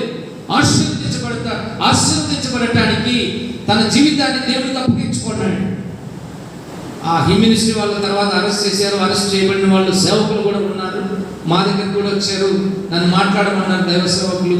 నేను మాట్లాడాను. అయ్యా ఏమి అంటే, పలానా నుండి వచ్చాం, ఇదిగో మీ సంఘం నంద్యాలలో పెద్ద సంఘం, ఇంతమంది సభ్యులు కలిగిన సంఘం, దేవునికి స్తోత్రం అని చెప్పారు. సరే, వచ్చిన పని ఏంటంటే ఏం లేదండి, 1000 మందితో మీరు ఒక్కొక్కరితో ఒక 1000 రూపాయలు కట్టించగలిగిన ఎంత అవుతుంది? 1 కోటి రూపాయలు అవుతుందా? 1000 కోటి రూపాయలు అవుతుంది. 1 కోటి రూపాయలు, 1 కోటి రూపాయలు మీరు కట్టించగలిగితే మీకు ఎంత వస్తుంది? 5 కోట్లు. అంటే సల్మాన్ ఒక రోజులో కోటీశ్వరుడు అయిపోతుంది. Short cut. మీరు 1000 ఇచ్చిన వాళ్ళకి 1000కి 2000 ఇచ్చేయండి ఒకే నెలలో. అంటే 2 కోట్లు ఇచ్చేయండి, మిగతా ఎన్ని కోట్లు ఉంటాయి? 3 కోట్లు ఉంటాయి. మందిరం ఇంకా నిర్మించబడటం పూర్తి అవ్వలేదు, పునాదులు వేయబడ్డాయి అంతే. 2008, 2009 ఆ ప్రాంతంలో మనకు కూడా అవసరాలు ఉన్నాయి కదా, లోపల ఆలోచన వస్తుంది, చేస్తే బాగుంటుంది కదా. కానీ పరిశుద్ధాత్ముడు అంటున్నాడు, నేను ఇచ్చే దీవెనలు ఇలా ఎప్పుడు ఉంటాయి. ఆయన అంటాడు, మీరు ఒకసారి ప్రయత్నం చేయండి, అనౌన్స్ చేయండి, మేము వస్తాము, మేము ప్రకటిస్తాము అంటే ఎవరు ఎక్కడ మెయిన్ వాళ్ళు ఎక్కడ ఉంటారని అడిగాడు. ఇది ఆస్ట్రేలియా ఫండ్ అండి, చాలా డబ్బు ఉంది వాళ్ళ దగ్గర, పేదలకు సాయం చేయాలని ఇలా చెప్తున్నారు. మీరు ఏమనుకోకపోతే నేను వాళ్ళతో మాట్లాడతాను, ఒకసారి ఫోన్ నెంబర్ ఇస్తారా? అట్లా బాగుండదు సార్, మేమే చేస్తాం, మేము సేవకులం కదా, మీరు మమ్మల్ని నమ్మడం లేదా? నేను మిమ్మల్ని నమ్ముతున్నాను, విశ్వాసం మమ్మల్ని నమ్ముతున్నాను. మరి అందరం నమ్మే కదా దేవుని సన్నిధిలో ఉంటున్నాం. ఏదైనా జరిగితే ఏమవుతుంది అని అడిగాను. వాళ్ళు ఏం సమాధానం చెప్పలేదు. నేను చెప్పాను, మాకు ఇవేం అక్కర్లేదు, దేవుడు ఇచ్చిన దానిలో ఉంటాం, ఇచ్చిందే తింటాం, ఈ సేవ ఇలాగే జరుగుతుంది. దయచేసి మినిస్ట్రీలో ఎవరి దగ్గరికి రాకండి, ఏ ఇంటికి వెళ్ళకండి, మీరు ఇబ్బంది పడతారని చెప్పి పంపించాను. కరెక్ట్గా 6 నెలలకు టీవీల్లో, న్యూస్ పేపర్లో బాగా స్క్రోల్ అవుతా ఉంది. కనీసం ఈ భారతదేశంలో 100 మంది సేవకులను అరెస్ట్ చేశారు. నంద్యాల నుంచి ఒక 3 కూడా చేశారు. నేను ఎందుకు ఈ మాటలు చెప్తున్నానంటే, దేవుడు మనం దీవించాలని మనం కోరుకోవాలి. ఈ లోకంలో షార్ట్ కట్ మెథడ్ మనం ఫాలో అవ్వకూడదు. యోసేపు షార్ట్ కట్లో వెళ్ళలేదు, దేవుడు చూపించిన మార్గంలో వేచుకున్నాడు. జ్ఞానం ఉంది యోసేపు దగ్గర, పరిశుద్ధత ఉంది యోసేపు దగ్గర, ప్రార్థన ఉంది యోసేపు దగ్గర, పద్ధతి ఉంది యోసేపు దగ్గర. కానీ ఎక్కడ తొందరపడలేదు. రాజు పిలిపించి యోసేపు యువరాజుగా చేశాడు. ఎన్ని ఏళ్ళు పట్టింది? 30 ఏళ్ల వయసు వచ్చింది. నీ జీవితంలో ఎన్ని సంవత్సరాల నుంచి ఇంకా ప్రయాసపడుతున్నావు, కష్టపడుతూనే ఉన్నావు, నెమ్మది లేదు, సుఖం లేదు, ఆరోగ్యం లేదు, ఏమాత్రం దీవెన లేదు, ఆశీర్వాదం లేదు, ఉద్యోగం వెనుకైపోతుంది, వివాహం వెనుకైపోతుంది. దేవుడు వివాహం అయిపోయి ఇప్పుడు నీకు 4 ఏళ్ళు, 5 ఏళ్ళు, 10 ఏళ్ళు, 15, 20 సంవత్సరాలైన సంతానం ఇవ్వలేదు. ఒకవేళ రకరకాల ఆలోచనతో నింపబడ్డావేమో, నీకోసమే దేవుడి మాట చెప్తూ ఉన్నాడు. తగిన సమయమున ఆయన సహాయం చేస్తాడు. హల్లెలూయా, హల్లెలూయా. ఏం చేయాలి? ఆయన బలిష్టమైన చేతి క్రింద మనం ఉండాలి. 17వ అధ్యాయం రాజుల మొదటి గ్రంథంలో అక్కడ ఒక తల్లి ఉంది. ఆమె సారెపతు విధవరాలు. పరిశుద్ధ గ్రంథం రాజుల మొదటి గ్రంథం 17వ అధ్యాయంలో కొన్ని మాటలు నేను మీ కొరకు చదవాలని ఇష్టపడుతున్నాను. రండి. 17వ అధ్యాయంలో 13వ వచనం లేదా 12వ వచనం నుంచి, అందుకు ఆమె, నీ దేవుడైన యెహోవా జీవం తోడు, తొట్టిలో పట్టెడు పిండి, పుట్టిలో కొంచెం నూనె నా అయితే ఉన్నవే కానీ అప్పం ఒక్కటి కూడా లేదు. మేము చావక ముందు నేను ఇంటికి పోయి వాటిని నాకును నా బిడ్డకును సిద్ధం చేసుకుని వాళ్ళని కొన్ని పుల్లలు ఎరటకై వచ్చిందని. అప్పుడు దైవ సేవకుడు అంటున్నాడు, అప్పుడు దైవ సేవకుడైన ఏలియాను తిట్టలేను, భయపడవద్దు, పోయి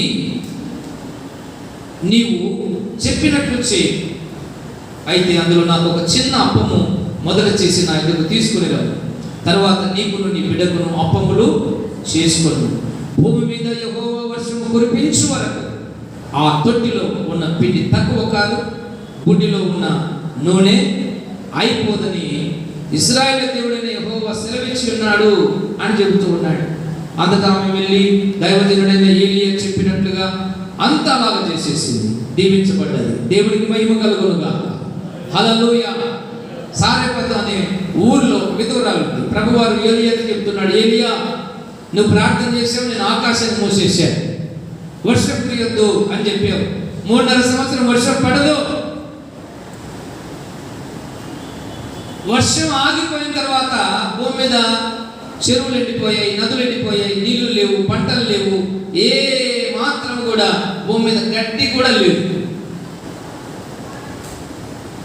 ప్రార్థన చేసే ముందు ఏది ఆలోచించాలి కదా. వర్షం పడకపోతే పంటలు ఉండవు, పంటలు లేకపోతే తిండి ఉండదు, అందరూ ఎండిపోతే నేను కూడా ఎండిపోతానని. కానీ దేవుడు చెప్పింది చేశాడు. దేవుని బలిష్టమైన చేతి కిందికి రావడం అంటే ఆయన చెప్పింది మనం చేయాలి. We should follow the instruction of the Lord. ఏది దేవుడు చెప్పాడో అది మనం ఫాలో అవ్వాలి, మనుషులు చెప్పింది కాదు. సారేపత ఊరికి వెళ్ళమన్నాడు దేవుడు. సారేపత ఊరికి ఏలియా వెళ్ళాడు. ఏలియా బాగా ఆకలితో నకనకలాడుతూ ఉన్నాడు. ఎవరైనా భోజనం పెడతారా? దాహం వేసేది. ఆయన ఉన్నటువంటి కెరీతు వాగు దగ్గర నుంచి ఈ ఊరికి నడుచుకొని వచ్చాడు. ఎండ వేళ ఓ స్త్రీ సారేపతి ఊరిలో నుంచి బయటికి పుల్లలు ఏరుకోవడానికి గవిని దగ్గరికి అలా బయటకు వచ్చేసింది. దేవుడు చెప్పాడు, నువ్వు ఆ ఊరికి వెళ్ళు, అక్కడ ఒక విధవరాలు ఉంది, ఆమెకు నేను చెప్పి పెట్టాను, ఆమె నేను పోషిస్తాను. 3.5 సంవత్సరాలుగా పంటలు లేకపోతే రైతులు, భూస్వాములు, ధనవంతులు, రాజులు పస్తులు ఉన్నారు. విధవరాల దగ్గర ఏముంటుంది? ఏంటి ప్రభు నువ్వు చెప్పేది? నన్ను పోషించడానికి విధవరాల? ఏదైనా ధనవంతుని ఇంటికి పంపరాదు? బాగా డబ్బున్న ఆస్వామి, భూస్వామి ఇంటికి పంపరాదు? మా సంఘానికి అందరు ధనవంతులు పంపించు ప్రభా, మా ఇంటికి మంచి ధనవంతులు పంపించు ప్రభా, మా యొక్క సంఘంలో బాగా డబ్బున్న వాళ్ళని పంపించు ప్రభా. ప్రార్థన చేయాలని కూడా మీకు తెలుసు లేదు కానీ నేను ఎప్పుడు చేసిన ప్రార్థన, ప్రభా నా సంఘానికి భిక్షగాలను పంపించు, అడుక్కునే వాళ్ళని పంపించు. వాళ్ళ వాక్యం చెప్పే వాళ్ళు ఉండరు, వాళ్ళ దగ్గరికి వెళ్ళి సువార్త చెప్పే వాళ్ళు ఉండరు, లేదా నన్ను వాళ్ళ దగ్గరికి పంపించు. నా అందరిని ప్రార్థన చేసి ప్రార్థన అది. దేవుడు విధవరాల చేత ఏలియాను పోషించిన వాడు నిన్ను, నీ కుటుంబాన్ని ఎలాగైనా పోషిస్తాడు.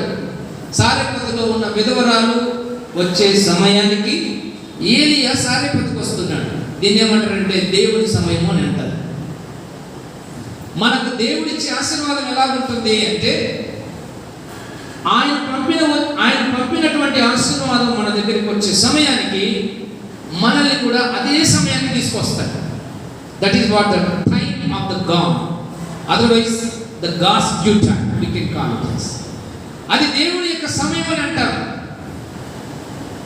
ఎంత దూరం నడుచుకుంటూ వచ్చి అలసిపోతూ ఉంటే దాహం అయింది. ఆమె చూసి ఆ విధవరాలే ఈ విధవరాలు అనుకున్నాడు. ఏలియా, అమ్మా చాలా దాహం ఉంది తల్లి, మంచినీళ్ళు పట్టుకురావా అన్నాడు. ఈయన దైవ సేవకులాగా ఉన్నాడే, ఏలియాని పోల్చుకుంది. ఆమె అన్యురాలు. సారెపతిలో విశ్వాసులు ఎవరు లేరండి.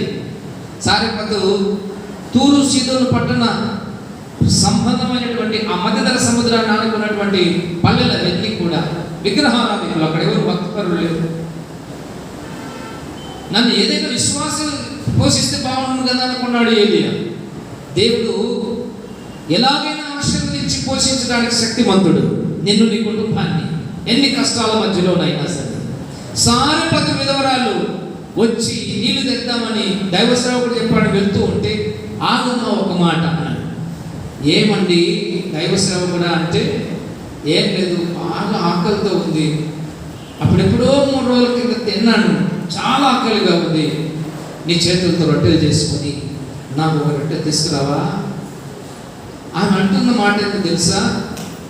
అయ్యా, ఎన్నో రోజుల నుంచి ఒక పూట తింటూ వస్తున్నా, కొంచెమే పిండి ఉంది ఇంట్లో, పట్టెడి పిండి, గుడిలో కొంచెం నూనె, ఇంక ఏమీ లేదు. ఈ పూట చేసుకొని తింటే ఇక రేపటికి కానీ తర్వాత దినానికి కానీ మా దగ్గర ఏమీ లేదు, ఇది చచ్చిపోతాం. 3.5 సంవత్సరాల్లో ఈ దేశంలో వర్షం లేని కారణంగా పశువులు చనిపోయాయి, పిల్లలు చనిపోయారు, వృద్ధులు చనిపోయారు, పెద్దలు చనిపోయారు, యవన బిడ్డలు చనిపోయారు. అరణ్య రోధన, మారణ కాండ ఈ దేశంలో జరుగుతుంది. మేము కూడా నేను నా కొడుకు చచ్చిపోతాం, చనిపోయే ముందు ఒక ముద్ద తిందామని వచ్చాం. అయినా దైవ సేవకుడు నేనేం చెప్పగలను, నన్ను అర్థం చేసుకున్నట్టుగా మాట్లాడారు. ఆయన అంటాడు, నువ్వేం భయపడద్దు, నీవు ఏమి భయపడవద్దు, నీ ఇంటిలో ఉన్న పిండిలో మొదటి రొట్టె నాకు ఇవ్వు. భయపడద్దు అంటాడు, నాకు పెట్టంటాడు ఏంటి? భయపడద్దు అంటే ఈయన ఇయ్యాలి కానీ నాకు తేంటున్నాడే. నువ్వు ఆశీర్వదించబడాలి అంటే నీకు కలిగిన దానిలో దైవ సేవకునికి భాగం ఇవ్వాలి. ఉంటే ఇస్తాను ప్రభువా, నాకే నేను ఎక్కడ తీసుకురాను, నాకు సంబంధం లేదు. నీ కొడుకు పెట్టుకుంటావు, నీ కోడలు పెట్టుకుంటావు, నీ అత్తకిస్తావు, నీ మామకిస్తావు, నివేదించావు, నాకు తెలియదు. ఉన్న పట్టడి పిండి అంటే 2 రొట్టెలు అయితే ఇది పట్టడి. ఇజ్రాయేల్ మన మాదిరి తినరు.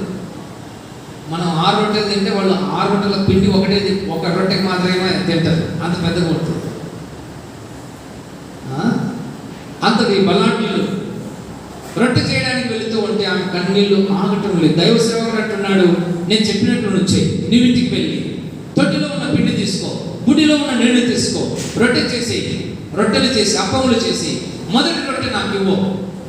నువ్వు అలా చేస్తే చూడు దేవుడి యొక్క ఆశీర్వాదం ఎలా ఉంటుందో. నీ తొట్టిలో ఉన్న పిండి ఇంకా అయిపోదు.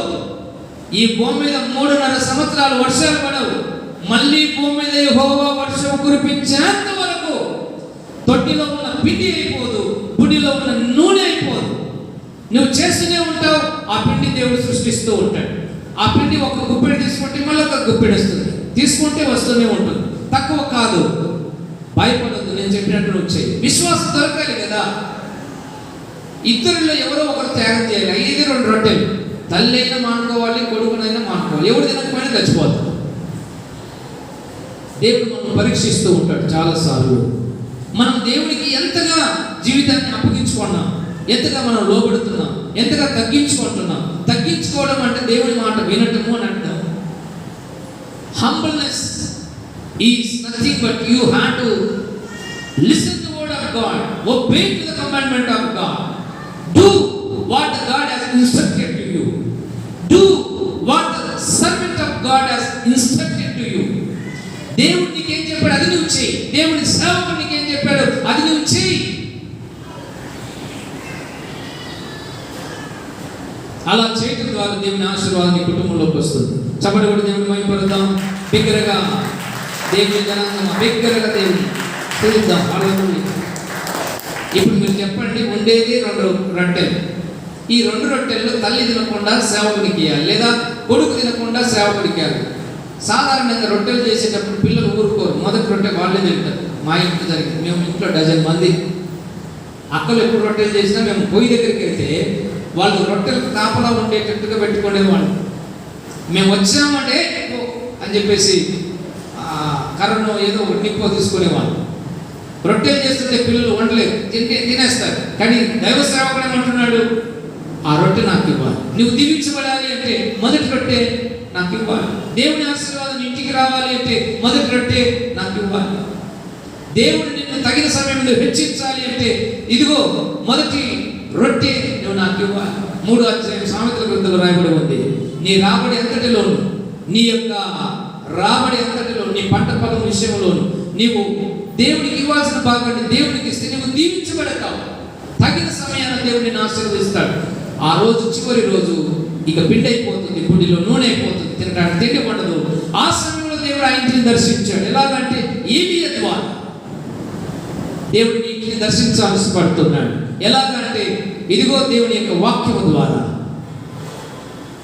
ఏలియా దైవ సేవకుడు చెప్పినట్టుగా ఆమె చేసింది. వాక్యం మనం చూద్దామా? దయచేసి చూడండి, పరిశుద్ధ గ్రంథం 24వ వచనం. ఆ స్త్రీ ఏలియాతో, రాజుల మొదటి గ్రంథం 17:24 వచనం. ఆ స్త్రీ ఏలియాతో, నీవు దైవజనుడవై ఉన్నావని, నీవు పలుకుచున్న యెహోవా మాట నిజమని ఇందుచేత నేను ఎరుగుదును. ఎందుకు? నువ్వేం చెబితే అది జరుగుతూ ఉంది.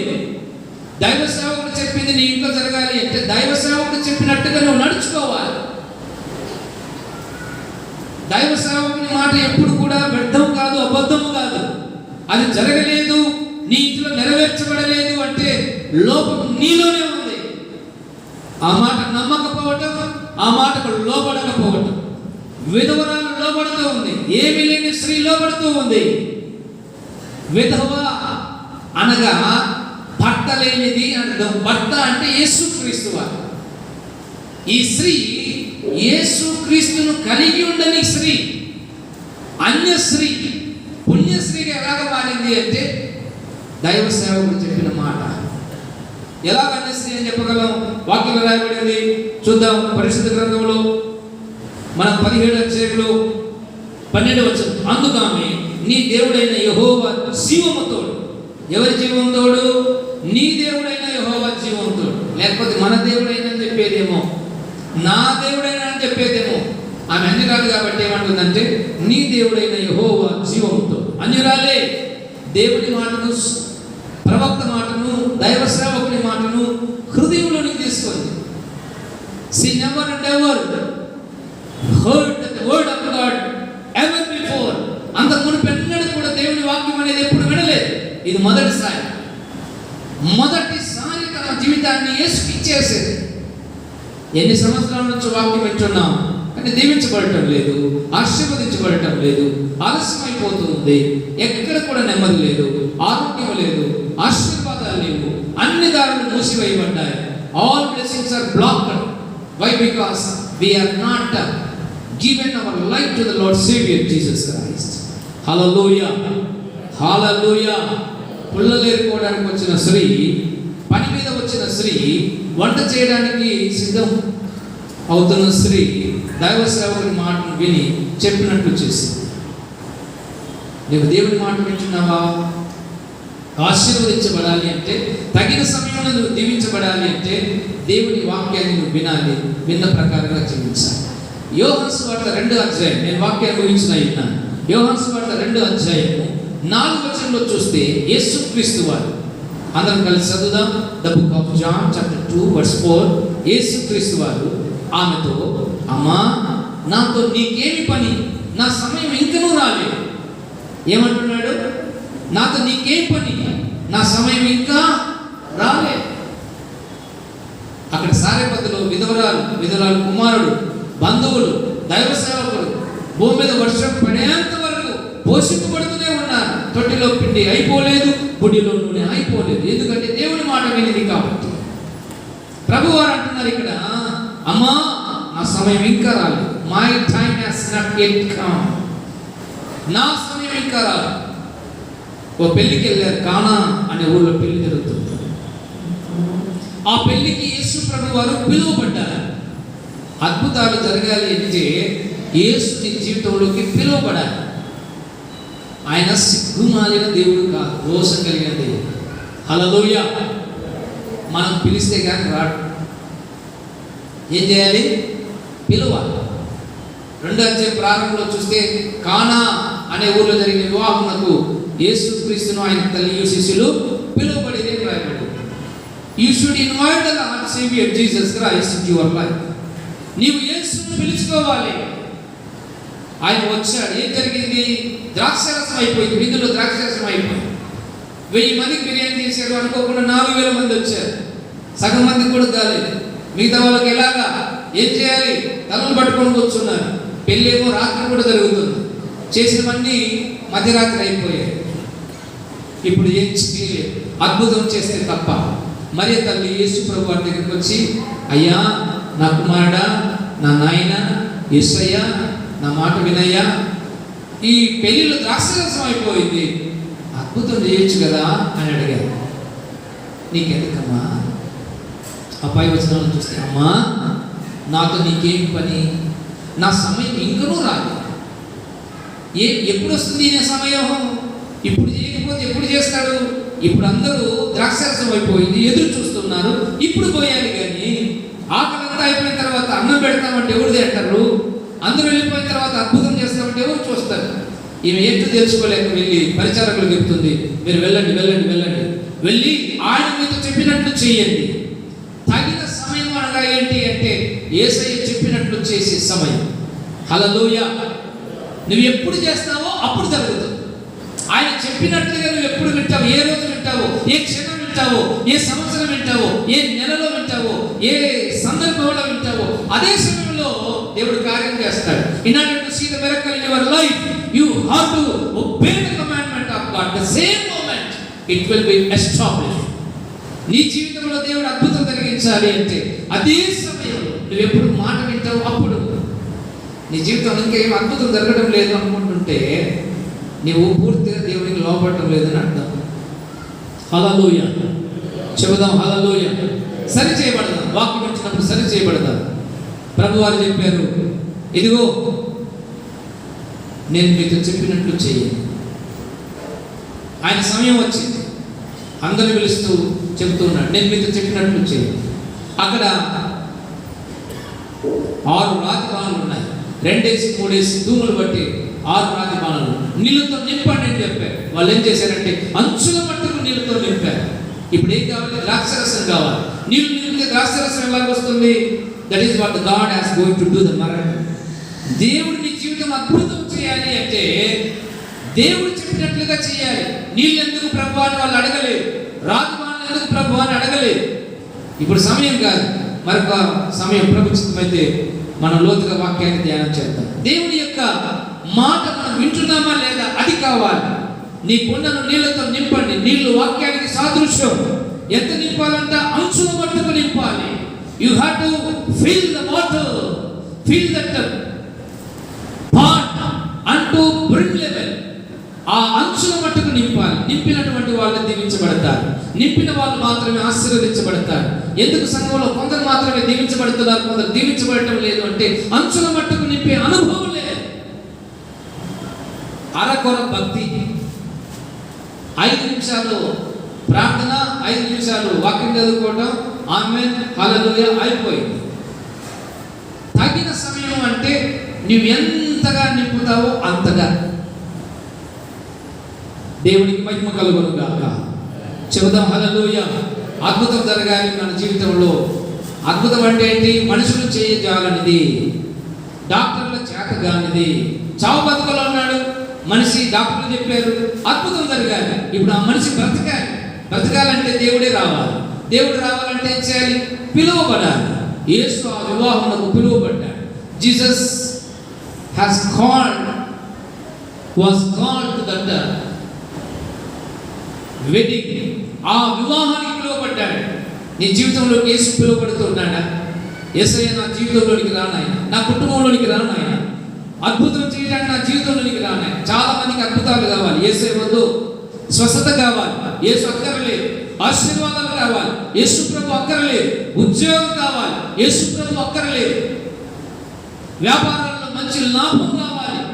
మారు మనసు అక్కర్లేదు. పాప క్షమాపణ అక్కర్లేదు. బాప్తిస్మం అక్కర్లేదు. సంఘ సహవాసం అక్కర్లేదు. దేవుని యొక్క సన్నిధి అవసరం లేదు. ఇవి మాత్రం జరగాలి. ఇంకొంతమంది నాకు పెద్ద ఫిట్టింగే పెడతా ఉంటారు. అన్నయ్య పలానా వాళ్ళు మాకు 2 లక్షలు దగ్గర కొట్టారు, గట్టిగా ప్రార్థన చేయి అంటే నాకేదో అర్థం కాదు. గట్టిగా ప్రార్థన చేయి, వస్తే దశం బాగుంటుంది. అది కూడా అమ్మ మీకు ఇంకా తెలివి ఉంటుంది.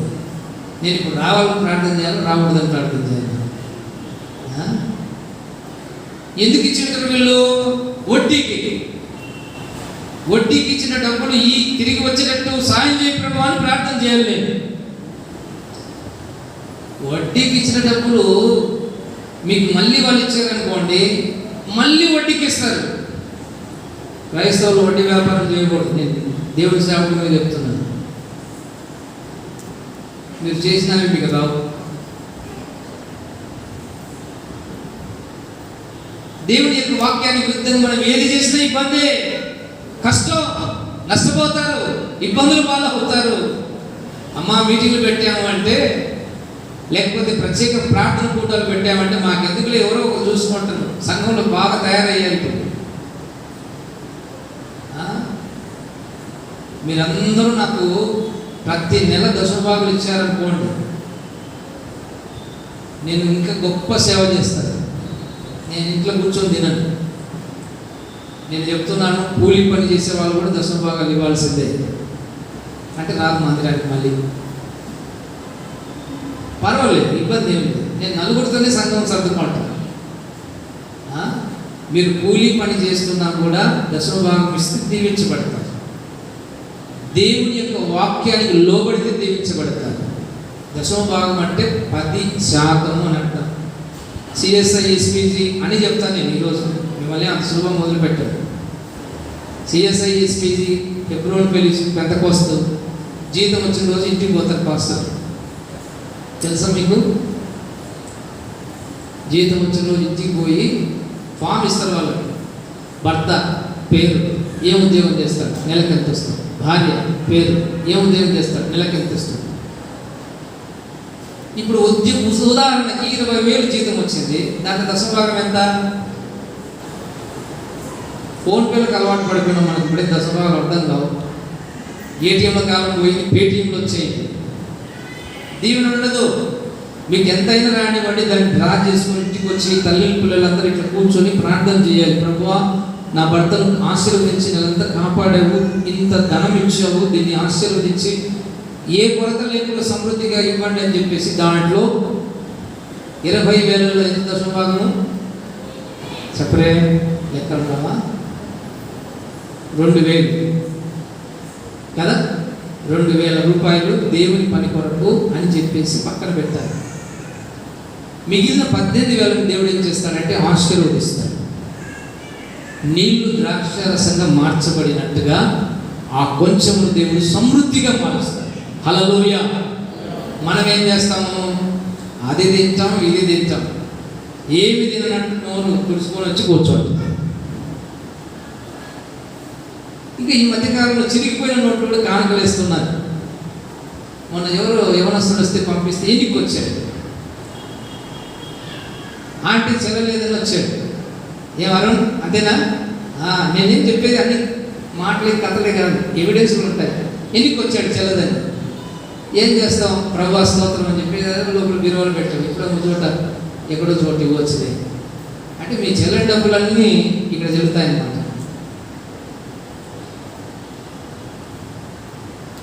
దేవుడు మిమ్మల్ని దీవించునుగాక.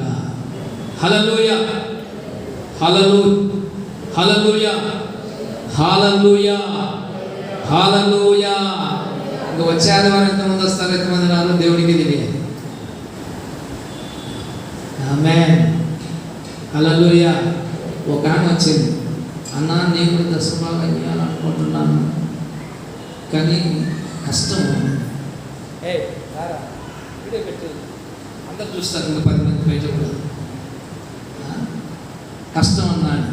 ఏమంటే వచ్చే జీతంలో 2 ఈఎంఐలు ఉన్నాయన్న. ఒకటి కొడుక్కి బండి కొనిచ్చాను, ఇంకొకటి ఇల్లు కట్టుకుంటున్నాను. దానికి 10,000, దానికి 10,000 పడుతుంది.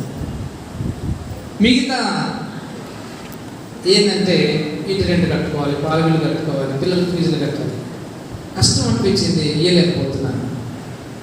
నేను అంత కలిసి ఒకసారి ఇద్దామనుకుంటున్నాను, ప్రార్థన చేయి.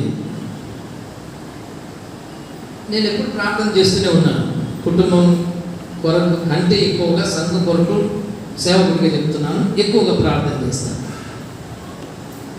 ఇంకా నీ అప్పులు ఎప్పుడు తీరుతాయి, నువ్వెప్పుడు నాకు ఇస్తావు?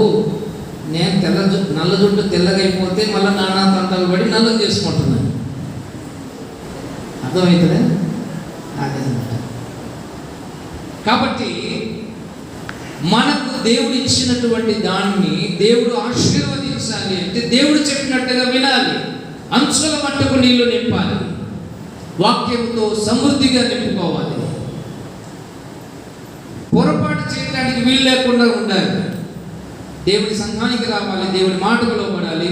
దేవుడి సంఘ సేవకుడు ఎవరైతే ఉన్నారో, విధవరాలండి సేవకుని పోషిస్తుంది. నీకు కుటుంబం ఉంది, భార్య ఉంది, పిల్లలు ఉన్నారు, సంపాదన ఉంది, ఉద్యోగం ఉంది, వ్యాపారం ఉంది. మరి నీ గురించి ఆలోచించావు ఎప్పుడైనా? దైవ సేవకుని నేను పోషించాలి కదా, ఆయన కుటుంబాన్ని నేను పోషించాలి కదా. ఏలియా చెప్పిండొచ్చమ్మా, దేవుడు చెప్పాడమ్మా, ఈ ఊర్లో ఒక విధవరాలు ఉంది, ఆ విధవరాలు పోషిస్తుంది నిన్ను అని చెప్పాడు నన్ను, అందుకే నేను నిన్ను అడుగుతున్నాను అంటే. అంటే పోవాయా బాగా చెప్పిన వాళ్ళు, ఈ ఊర్లో ఎంతమంది విధవరాలు లేరు? పేరు చెప్పినాడా? విధవరాలు అని చెప్పిన దేవుడు పేరు చెప్పలేదా? నా పేరు చెప్పాడా నీకు అని అని ఉండవచ్చు. కాకులతో పోషించాడు దేవుడు. చప్పట్లు కొట్టి దేవుని మైపడదాం. కాకులతో, బిగ్గరగా కాకులతో పోషించిన దేవుడు, నేను ఆరాధిస్తున్న దేవుడు. ఆయన సేవకుని ఎలాగైనా పోషిస్తాడు, ఆ దేవుని ఎలాగైనా వస్తుంది. మరి ఈ విధవరాల చేత ఎందుకు పోషింపబడాలని దేవుడు ఇష్టపడుతున్నాడు అంటే, విధవరాల ఇంట్లో అన్ని అయిపోయినాయి, ఆమె దీవించబడాలి, అందుకోసం సేవకుడు పంపబడ్డాడు. ఆమె ఇంట్లో తినడానికి తిండి లేదు, భర్త లేడు, సంపాదించేవాళ్ళు లేరు, వృద్ధురాలైపోయింది. ఇప్పుడు తింటే రేపు పని ఏమి లేదు, పనులు లేవు, పొలాలు లేవు, చనిపోవాల్సింది. ఆమె దీవించబడటానికి సేవకుడు పంపబడ్డాడు. ఈ ఊరికి నేను ఎందుకు వచ్చానంటే నేను పోషింపబడటానికి కాదు, మిమ్మల్ని పోషించడానికి. చెప్పబడే దేవుని మహిమపరుస్తాను. నేను దీవించబడటానికి కాదు, సంఘము దీవించబడటానికి. 23 ఏళ్ళైంది నేను సేవలు ఉండబట్టి. ఇక్కడికి రాకమునకు కానాల్లో సంఘాన్ని కట్టాను, గోవిందపల్లిలో సంఘాన్ని కట్టాను. దేవుడు కృపణిస్తే ఏమి తెలియని అన్యుల మధ్య సేవ జరిపిస్తూ వచ్చారు. కానాల్లో నేను మొదటి సేవకి వెళ్ళినప్పుడు అక్కడంతా కూడా ఎద్దులు కట్టేసేవాళ్ళు. ఆ ఎద్దులు గాడిపాట అంటారు. ఆ గాడిపాటలో ఒకవైపు ఎద్దులైతే ఇంకొక వైపు ఆనందం జరిగేది. ఒకరోజు ఆదివారం బాగా వాక్యం చెప్తుంటే అది పెంటేసి పాసు పోసి లేచి బాగా ఆ తోకత కొడితే మొత్తం నాకే పడింది. నా అనుభవాలు చెప్తున్నాను. తెల్లటి బట్టలు కాకపోతే కలర్ మారిపోయాయి. ఆ రోజు దేవుని దగ్గర ఏడ్చి ప్రార్థించాను, ప్రభువా. అప్పటికి ఆ సంఘంలో 14 మంది వస్తున్నారు సంఘానికి. అంతా విగ్రహారాధికులు. నంద్యాలకు 7 కిలోమీటర్ల దూరం.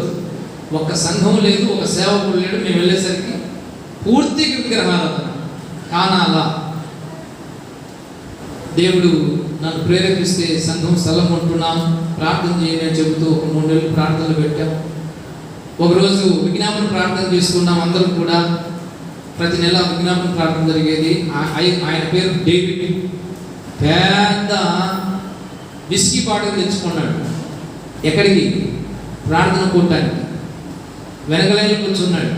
పొద్దు పోయింది, వాక్యం చెప్తున్నాను. నువ్వు చెప్పు, బాగా చెప్తున్నావు వాక్యం. తర్వాత ఏం జరిగింది అంటాడు.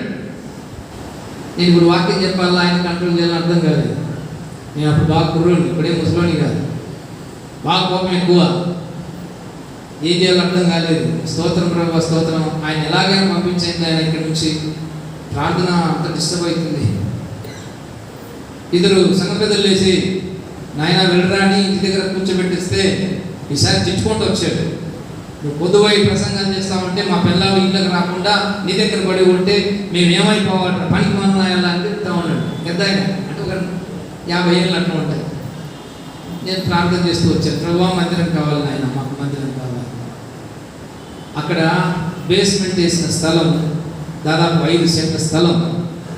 అందులో దేవుడు గొప్ప మందిరం కట్టడానికి కృపణించి సహాయం చేశారు. చెప్పలు కూడా దేవుడు.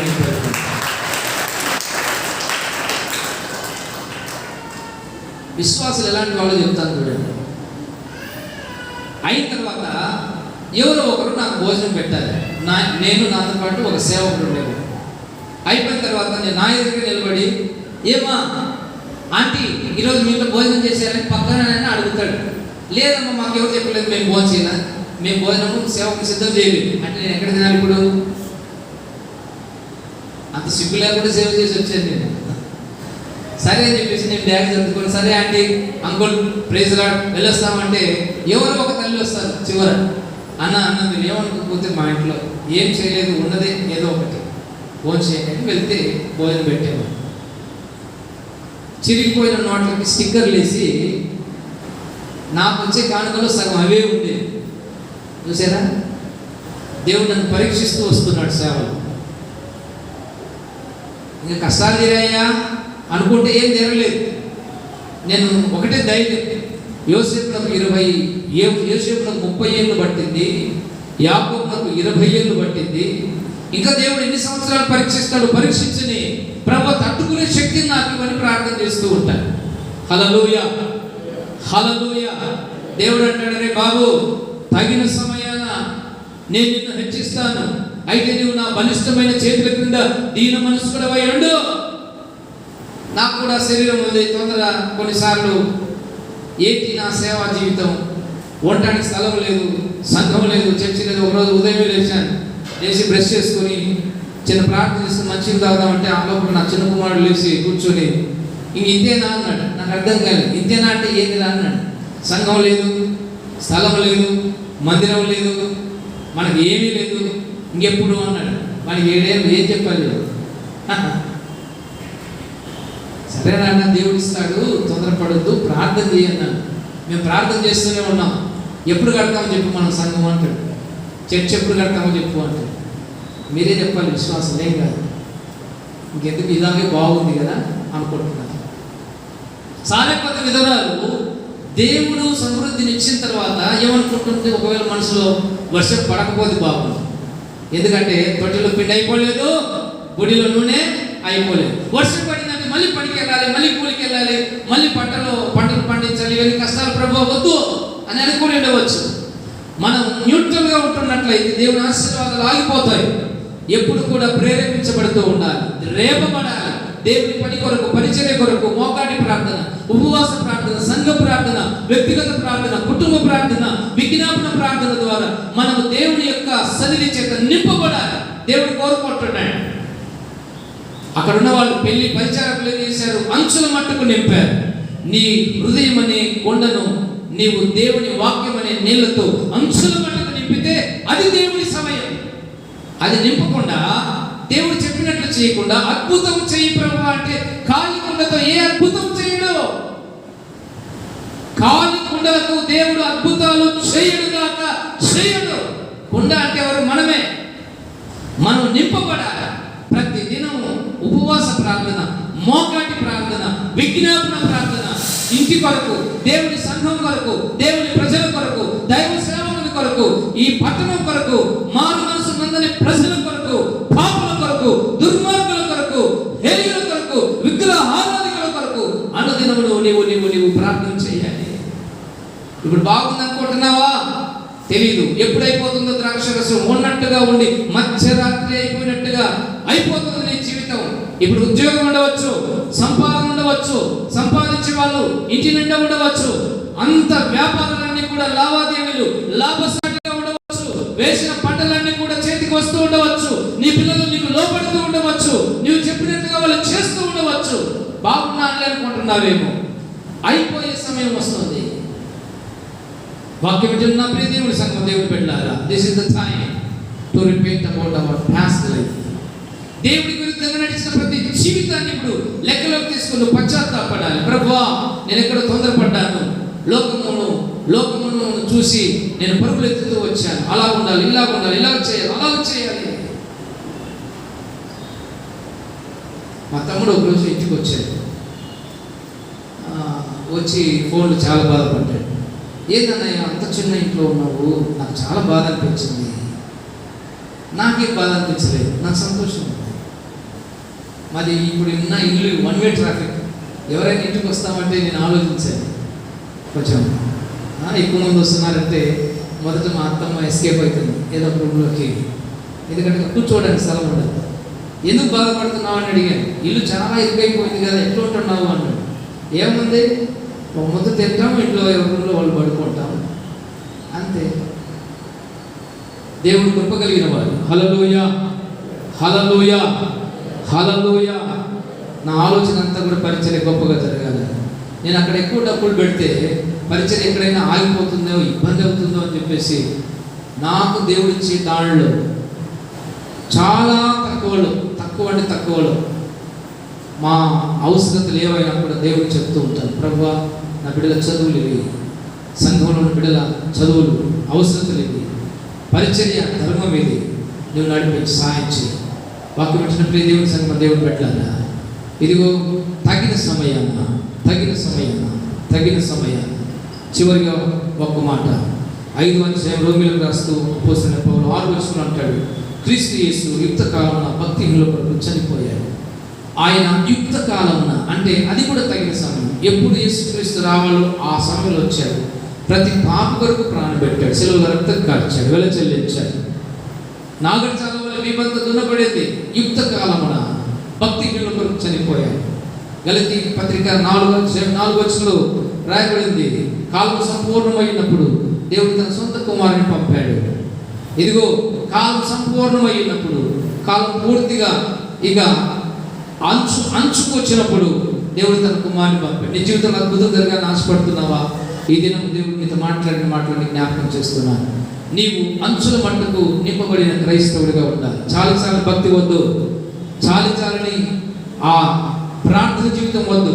సంపూర్ణంగా నాకు ఈ దినాలు బాధ అనిపించే విషయం, చాలా సంఘాల్లో సర్వీసులు 2, 3, 4, 5 పెట్టారు. భయంకరమైనటువంటి దినాల్లో మనం ఉన్నాం. దానివల్ల ఒరిగేది ఏమీ లేదు. ప్రజలు తృప్తిగా వాక్యం వినాలి, దేవుడి సన్నిధిలో గడపాలి. మిగతా రోజులు ఎలాగా వాళ్ళు భక్తిలో జీవించలేకపోతున్నారు. సంఘంలోనైనా దేవుని యొక్క శక్తిని పొందుకోవాలి. దేవుని యొక్క పరిశుద్ధాత్మ అగ్ని అభిషేకంతో నింపబడాలి. వారు నింపబడి లోకాన్ని నింపాలి.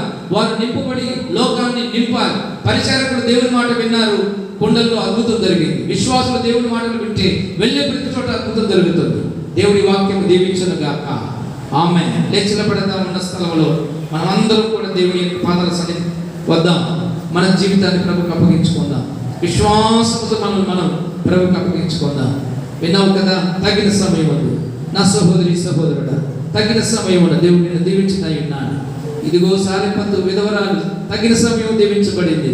ఈ దినం అయిపోతే రేపటి దినం ఎలాగో అనుకుంటున్న సమయంలో దైవ సేవకుడు పంపబడ్డాడు. ఇది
ఓ క్రైస్తవ సంఘమా,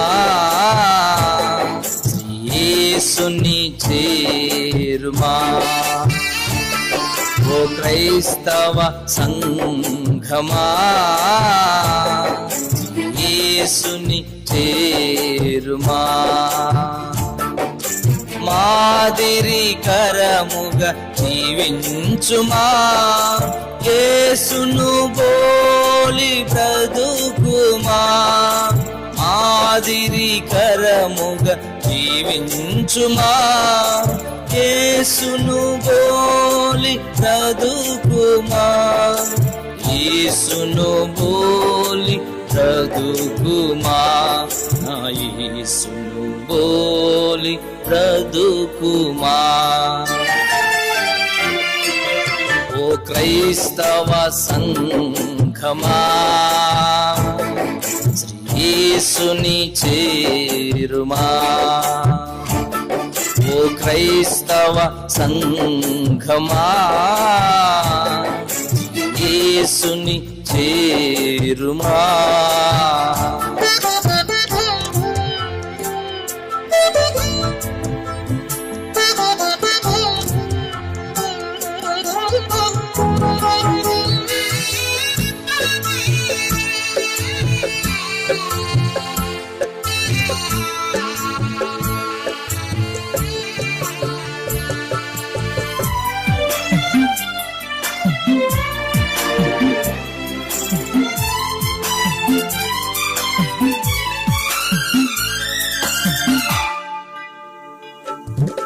ప్రతి ఉదయం ప్రార్థన చేయుమ.